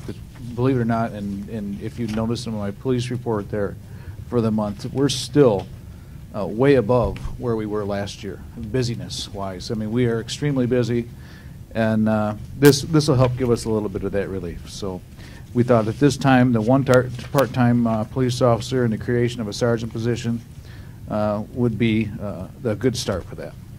I'd like to make a motion based on the information brought to council that we approve additional part-time officer and a creation of a sergeant's position in our police department. I have a motion Sikowitz, second Stack.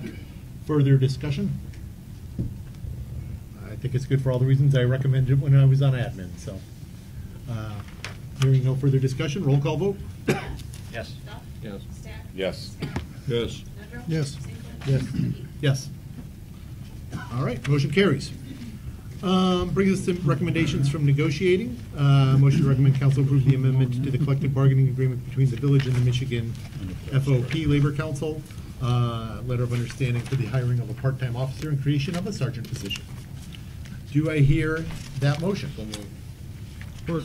Motion Duff, second Nedrow. Further discussion? Roll call vote. Yes. Yes. Yes. Yes. Yes. Yes. Yes. Okay, brings us to motion 2. Motion to recommend the council approve DPW contract for 2017-2020.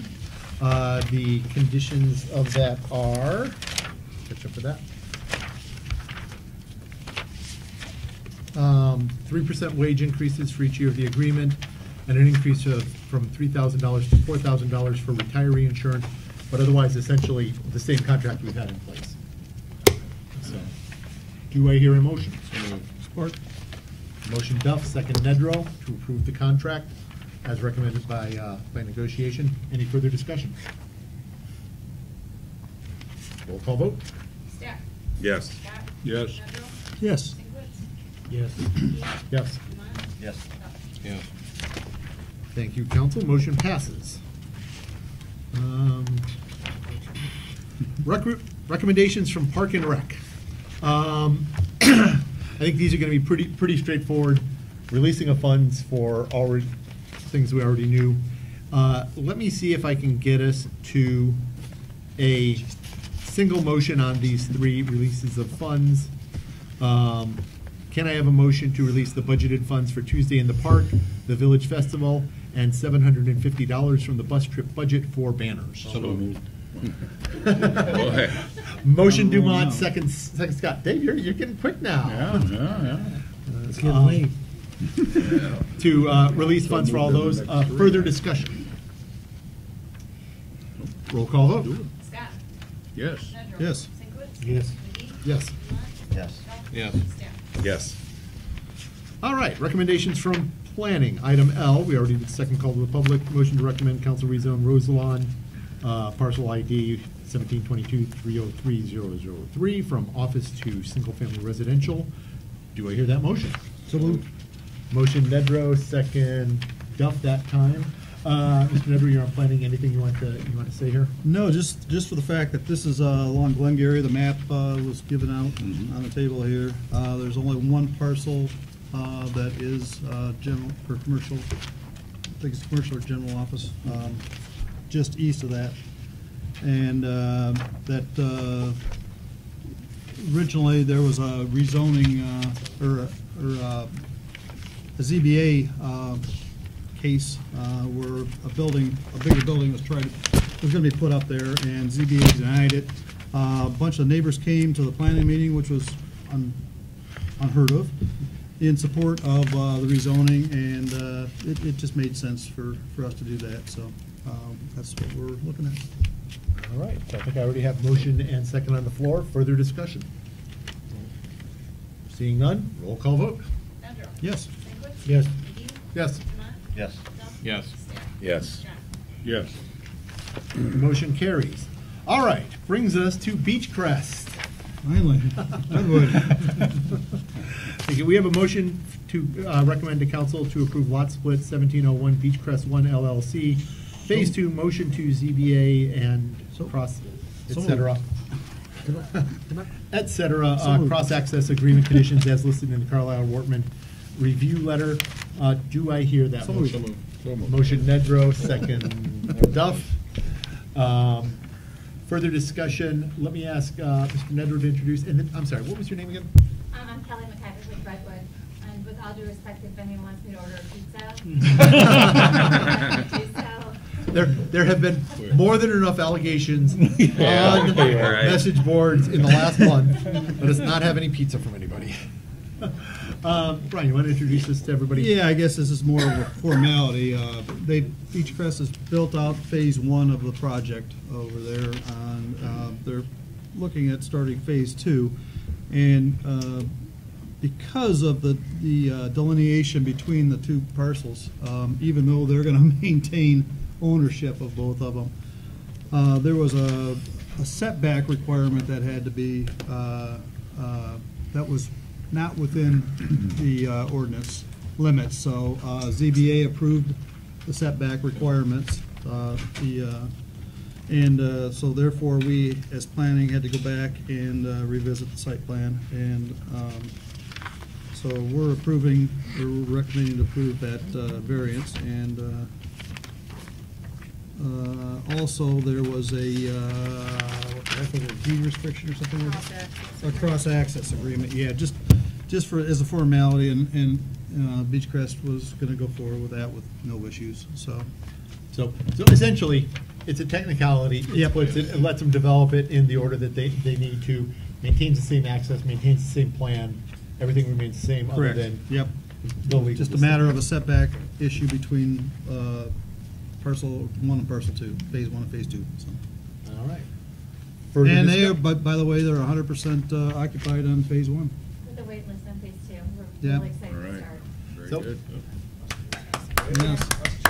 I will say, I heard a lot of people say that wouldn't happen, and I thought they would fill quickly, and I'm glad to see they did. It's going great. The new Yep. one.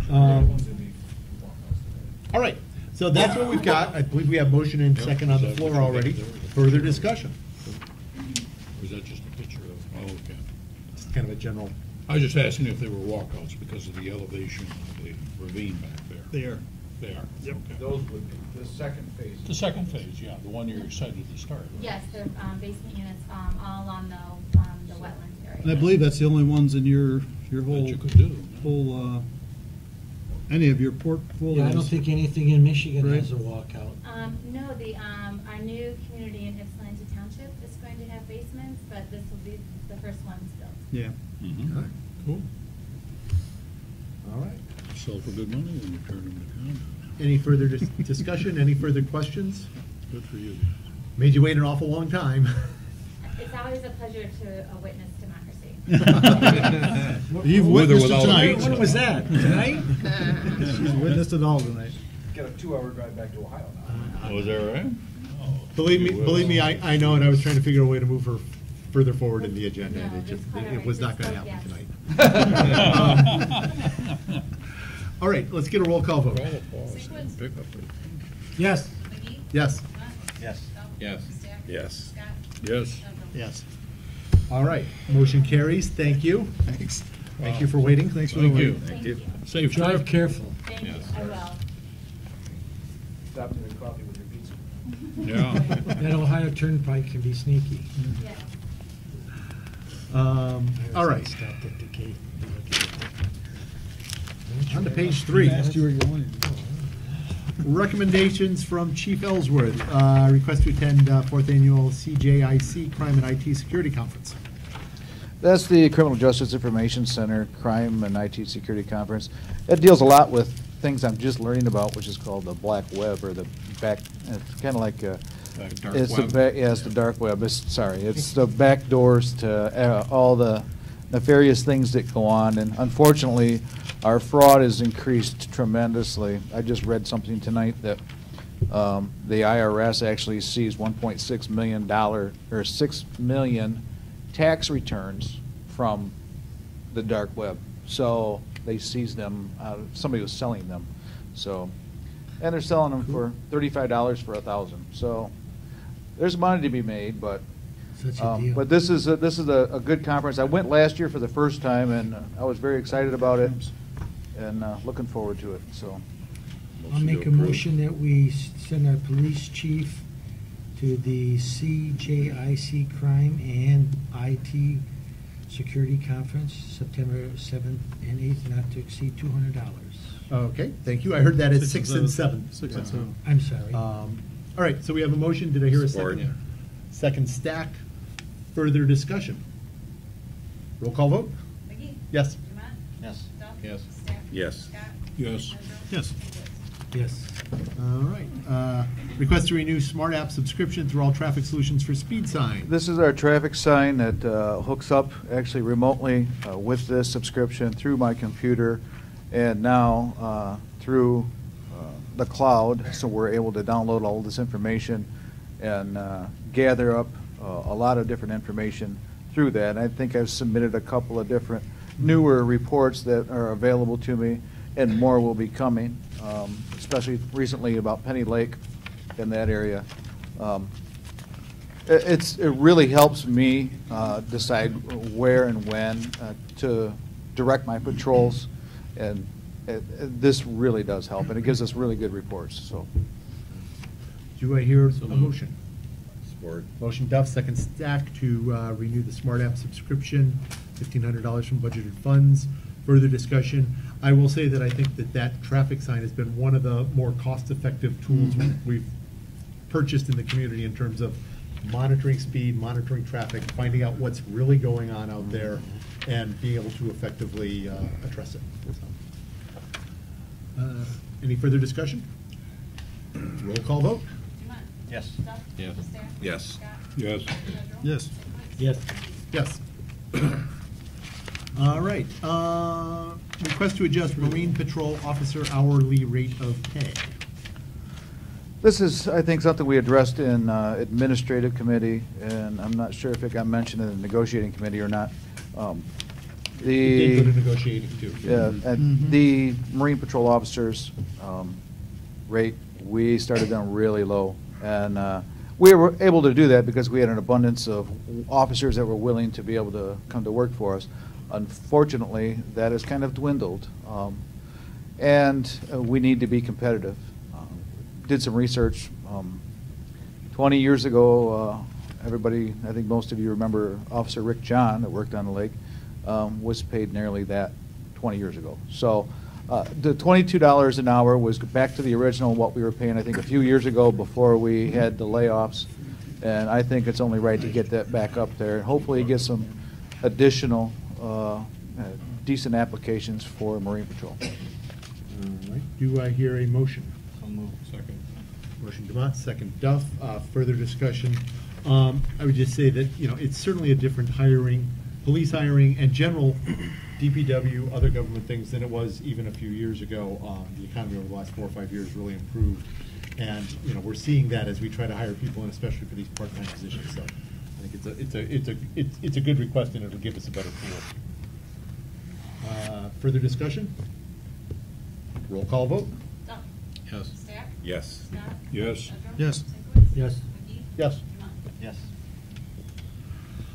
All right. And finally, This seems is- pretty cool up there now, I think. Compared to down here, it was, but unfortunately, over the last few days, as you recall, or maybe you don't recall, last year we had a discussion whether or not we were going to replace my air conditioner, and my condenser went out. We had Matheson come out, and my air conditioner is so old that it was not able to be fixed. I stuck with it through last summer, with a very loud buzz, just like the one you see on the commercials on TV. But what I ended up doing is turning it on, leaving the office, and then when I came back, I'd had actually shut it off, and I'd leave again when I got warm. This year, when I turned it on, it was twice as loud and did not blow out quite so cold air. Now, occasionally, it will work, but it's time to be repaired. It's time to be replaced. It's ran its last leg. Its day has come. I think we have squeezed every minute of life out of that unit. I believe so. The electricity cost on the new one. Yeah. So motion Duff, second stack to replace the air Just like to conditioner. add, I was outside during our intermission and heard it kick over, and it needs to be replaced. Everybody looked, they It's thought probably it was- going to be much more efficient and cost savings. Yeah. in the long Yeah. run, Yeah. too. So we have motion second. Any further discussion? Please no. Roll call vote? Yes. Yes. Yes. Yes. Yes. Yes. Yes. Thank you. Thank you. Motion carries.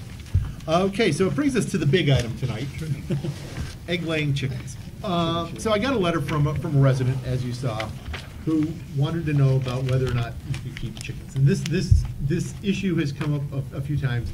It's grown increasing in popularity for people to be able to keep a few chickens and get fresh eggs from them. So in answering her letter, I had to go back and research where it is. It's not in our animal control ordinance, it's actually in our zoning ordinance. It's part of that. And as I sat and I looked at it and I thought about it, I sure as heck couldn't see any reason why 3 chickens were any louder or more troublesome than 3 dogs or 3 cats or 3 rabbits or whatever. Roosters are right out. Right. Colorful language used on them earlier today was accurate, but I think egg-laying chickens seem to me like a reasonable accommodation. It's part of our zoning ordinance, so the first step would be to send it to planning, I believe. Yep. And that's what I'd like council to do, is send the issue to planning for their review and recommendation. What are you talking about, a half a dozen chickens, or 2 chickens, or what? At first, when I looked at it, I thought every other animal is 3, so maybe 3 hens, maybe a couple more. I haven't deeply researched it.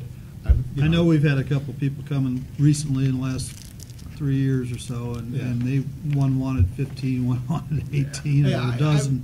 I would say maybe 6 chickens at most, maybe 3 at most. I'll leave it I to know planning two to decide. families that have them in Commerce Township, along Commerce Road. First of all, you're gonna get feathers flying around. And secondly, they Smell. bring rodents. Smell too. And they smell. Their discharge, their craps, is almost as bad as the pigs. So, and so many of these lots are 40-foot lots. Yep, tight. And you're gonna start getting, well, I got 4 chickens, he's got 6 chickens. I think it's a bad idea, period, right across the board.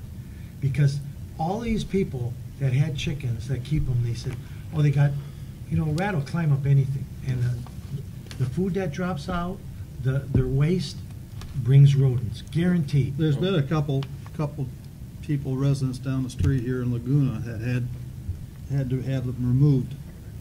And, I walked by it one day in the summer, and you couldn't see them, but you could definitely smell them. It's nasty. Oh, yeah. So, But And it's like anything else, just like people, oh, I love my dog, I only have two. But you never see them carrying a plastic bag when they walk them through the street. You know, I'm not picking up that crap. It's a bad idea. I don't care if it's 1 or 6. Rodents and stench. But council, do whatever you want. And it really is council's pleasure. I'm bringing it to you guys. I would tend to agree with Ed in terms of you're going to get coons that are coming closer to houses. You're going to get, I know we have foxes, I've seen them. You're going to get foxes that are going to start coming closer to people's houses, and you're going to get the possums. Possums love chickens. And I guess, if, like Ed mentioned earlier, if it wasn't the fact that we have such small lots, if you have a couple acre yard or something like that, it might be a little bit more beneficial. I mean, to have some free space in between homes. The other point is too, I mean, I would think that we would have to have some requirement that they couldn't be like a free range, or there'd have to be some enclosure. Right. What happens if somebody on the lake wants it? Then they're going to argue to change the ordinance about It'd be a wet fencing. chicken. Right. Exactly, to deal with chickens. No, I think I am not seeing council support for this idea. No. And I think the point's the main one. Small lots, confined areas, and you know, they're not gonna put them behind their house, they're gonna be behind their garage or in the corner, so when a neighbor comes outside and they're barbecuing, he goes, there's a dead animal around here someplace. Then you hear, "Quack, quack, quack, quack." Well, I will say, I think like 3 or 4 chickens behind a house on a larger lot with proper enclosure, with proper whatever, would not be a problem. But I'm not seeing a lot of council support for sending this to planning either. So I would like to make a motion that we discard the idea of having chickens in the village. I hear a motion from Sikowitz. Do I hear a second? Can we just bring up farm animals in general? Well, just maintain the current ordinance. We already don't make farm Just animals. maintain the That was current really- ordinance. I wanted a goat. Let's talk English. Chickens. No Chickens. That's fine. So I'll second that. We have a motion, we have a second, further discussion. In favor of discarding the chicken idea, say aye. Aye. In favor, opposed, nay. Motion carries, there will You're be gonna no have to chickens. buy, their eggs are 88 cents a dozen, Yeah. John, so pick up a couple. Hey, every now and then I lose a vote too.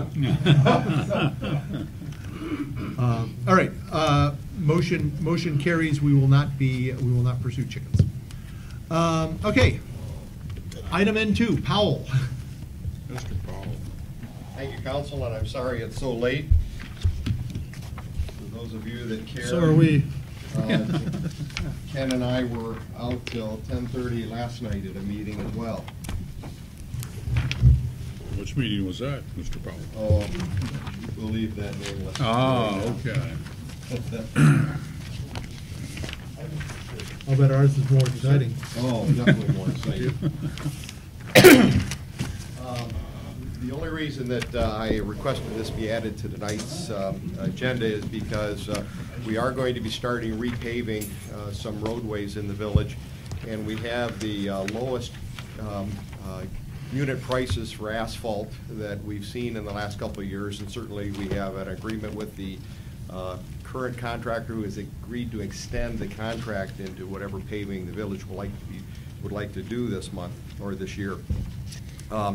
And therefore, I asked council to wait until this month because I really felt that the bids that were received from our paving contractor for the storm sewer catch basin work and the curbing work for the Village Hall property was really too high. Their bid last month was $132,393 to do the work for the village parking lot, and that would mean taking up the existing asphalt, putting a curb along the easterly side, putting 3 catch basins along the easterly side to catch the water that currently drains into a swale and runs down to Marshar.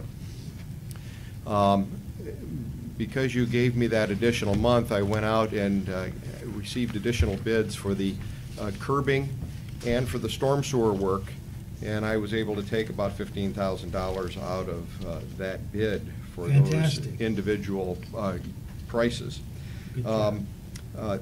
Now, I happen to realize certainly that the resultant amount for the project of $118,900, I think exceeds the budgeted bill, the budget amount a little bit. I thought council put it about $110,000 into the budget. What's 8,000? Yes, but I think I have a solution to that. I think Mike will appreciate this as well. About $10,000 of the work is done in the Glengarry Road right-of-way. We have a catch basin and a bad spot in this corner that is that I'm looking to enclose that ditch. Another bad spot down here in Marshar. It's a very low pocket that cars have a habit of dropping into, and I'm proposing to do some work on the north side of Glengarry Road. We have two dry wells over here that drain this entire intersection. Those dry wells aren't tied together with a storm sewer. So about $10,000 of these funds can be actually taken directly out of the major road fund, of which, at least right now, we have enough capital. So that might, and Mike can certainly respond to that. But it's really at council's... Quickly, and that makes sense to you, Mr. Condit? The extra 10,000 isn't budgeted, but yeah, I mean, in theory, it's Okay, so we would workable. we would have to include it as with 10,000 to come out of major roads. Well, major and local, it sounds like, some of it's attributed to Marshar, some of it's attributed to... No, it's all in the Glengarry Road right-of-way. And so it drains Glengarry Road. So it's $10,000 major road fund. Correct, right. So that being said, it's really obviously up to council. I have, as part of this design, the existing parking lot for the parking ends in this location. I have added 15 additional spaces and takes us out just past the salt storage bin. So we would end up with 15 additional paved spaces down to the south end of the parking lot as well. Probably would have been beneficial tonight and weren't quite fast enough. We probably could have used about 75 additional spaces. Probably tonight. so, that's correct. So I really ask council what council's pleasure is for this. Council's pleasure. I think I'd like to see us proceed. Especially since we're gonna, the monitoring wells are out, right? Monitoring wells are, I believe, are That's completed. done. That is correct. So I hear a motion from Duff to proceed with the bids Second. with 10,000 to come out of the major road fund as discussed. I mean, we have a Second good from price. Sinkowitz. Might as well. Now, those prices and those rates, you gotta Absolutely correct. Yep. take advantage of. All right, further discussion. Roll call vote? Yes. Yes. Yes. Yes. Yes. Yes. Yes. Thank you, council, very much. Mr. Powell, quick question. Yes, sir. I was touching base with you and I was asked Yes. zillion questions on Oakview. I know all the electrical, or most of it's been transferred over, but that existing pole is there.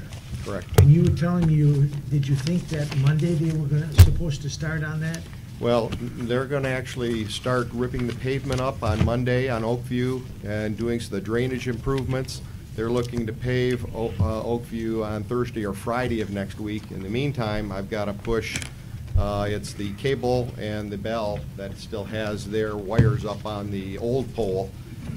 So I'm looking for, if DTE has to, maybe they can temporarily hold it up on their new pole so the old pole can be removed. We're looking to widen the radius there at Yeah, because if Marshall. that pole's there, that's gonna either screw it up, and then if they bring your equipment, the heavy equipment, and yank that pole out. Yeah, we do have a little bit of a leeway if necessary, if we need to do that. This same paving contractor will be in the village during the month of July as well, so I can always have them come back and redo that area around that catch basin if So necessary. it sounds like I won't be taking my Corvette out next week, Probably not, Ed. Keep that in the garage. especially after they tar it. You're right. Okay, Bad thank you, day to Michael. do that. Thank you, council. All right, thank you. So we have item O, request to enter into closed session to discuss purchase of real property. And actually, I think, I didn't notice it when we put the agenda together, but that should really be after item 17, so that we can get through the rest of the agenda, get it all together, and then we can go talk about that. Do I hear a motion to go into closed session to discuss the purchase of real property? So moved. Motion Duff, second Scott, to go in after council comments. Further discussion? All in favor? Aye. Aye. Opposed? Motion carries. Pending business, we have none tonight. Update from the chief.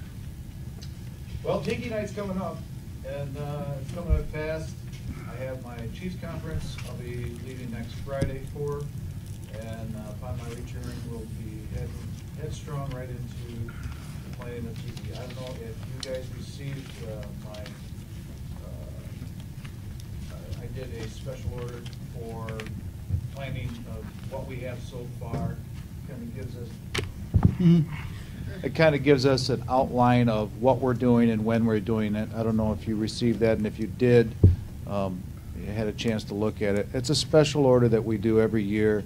It gives the authority to our people that help us, Wall Lake, Wixom, Oakland County Sheriff's Department, to enforce our local ordinances for that particular time. It expires at the end of July 4th, because unfortunately we go into the wee hours on July 3rd and runs into July 4th. But a special order, and we have, as I count right now, 17 officers for the period from starting at 3 p.m. in the afternoon until approximately 3 a.m. So it'll be well covered again. I think we're going to have a great event. Hopefully the weather holds with us, and again, we've got this down. We've done it pretty good over the last few years, and we want to keep it up. But other than that, that's it. It's been a long night. We're not out of here, so. All right, thank you. Our treasurer actually has gone upstairs to prepare for the session. I will ask him if he has an update when we come back down. Update from the administrator. Well, since he's not here, I'll compliment him. At the municipal conference I went to a while back, they said if you have a good finance person, thank your lucky stars, and I just was going to thank Mike for his work on the budget again. He's really good at what he does, and we're lucky to have him. Monitor well abandonment was finished yesterday. They got it done in 2 days as opposed to 4. Heard nothing negative from residents. They did a really good job with that. And so AMEC is now working on their final reports related to that work, and then we're done with that project. So that's good news. By the way, did we ever get a sum total of how much we've spent on that over the years? Not a multi-decade total, but I'll talk to Mike about it. It's academic now, but I am curious. Question, and maybe Mike can help us out. Is there any concern about us paving that? I mean, are we clear with the DNR now? Have we been blessed? And we're totally blessed. We've got Okay. our closure report, so we're good. okay, thank you. Just a couple more items real quickly. I will delete the master plan off the website tomorrow. I don't want it to be confusing people. We will plan to meet here on July 12th, just so everyone's clear. There's been a lot of talk about other locations, and I will make sure that our normal meeting location is stressed to the public. And then the last thing I wanted to mention is that the Goose Roundup is going to occur next Thursday. I want to thank Gene for his leadership role in that. We got our permit a couple weeks ago, and we're all set up with Goose Busters, so that will be happening next Thursday morning. Great. Whack of a stack. That's what I say. Okay, I am noticing that we accidentally omitted an item from our agenda. You thought it was long enough, but scheduling the June work session. Oh, I'm sorry. Clearly, I think the next big thing on our item is to schedule a joint session with Park and Rec. I think doing it in 2 weeks would be too soon to schedule it together. I'd like to make a motion that we don't have one this year. Motion Sinkowitz, second from somewhere over there, Duff. Somewhere over there. Look, it's late. I heard somebody grunt. To not have a work session in June. Further discussion? All in favor? Aye. Opposed? Motion carries. All right, it brings us to council comments, and this month we'll start down there. I think we had a great meeting tonight. We opened up a lot of eyes, and that's what we needed to do, get that plan out there for discussions. Agreed. One thing I noticed, especially in this packet, a lot of the items didn't have anything in here to tell us what they were about. Yeah. You know, just like I started a question about the scholarship fund, you know, I mean, just basics to tell us. And I think we went through this a while back. I brought it up. If we can't have a cover sheet in there, let's not have an item. And Ed, you're 100% right. Please, if you are going to send Yes. if you're going to Yeah. have something put on here, Agreed. just put on a little something so we know what it is. And also, just like when we were talking about the outlot that where it was, just a little map so we can, which one it is and to make sure of it. And the other thing is, I want to wish all you fathers out there a happy Father's Day. It's a tough job, but somebody's got to do it. So happy Father's Day. All right, down here to Stack. Have a safe, cheeky night, and happy Father's Day to all the fathers out there.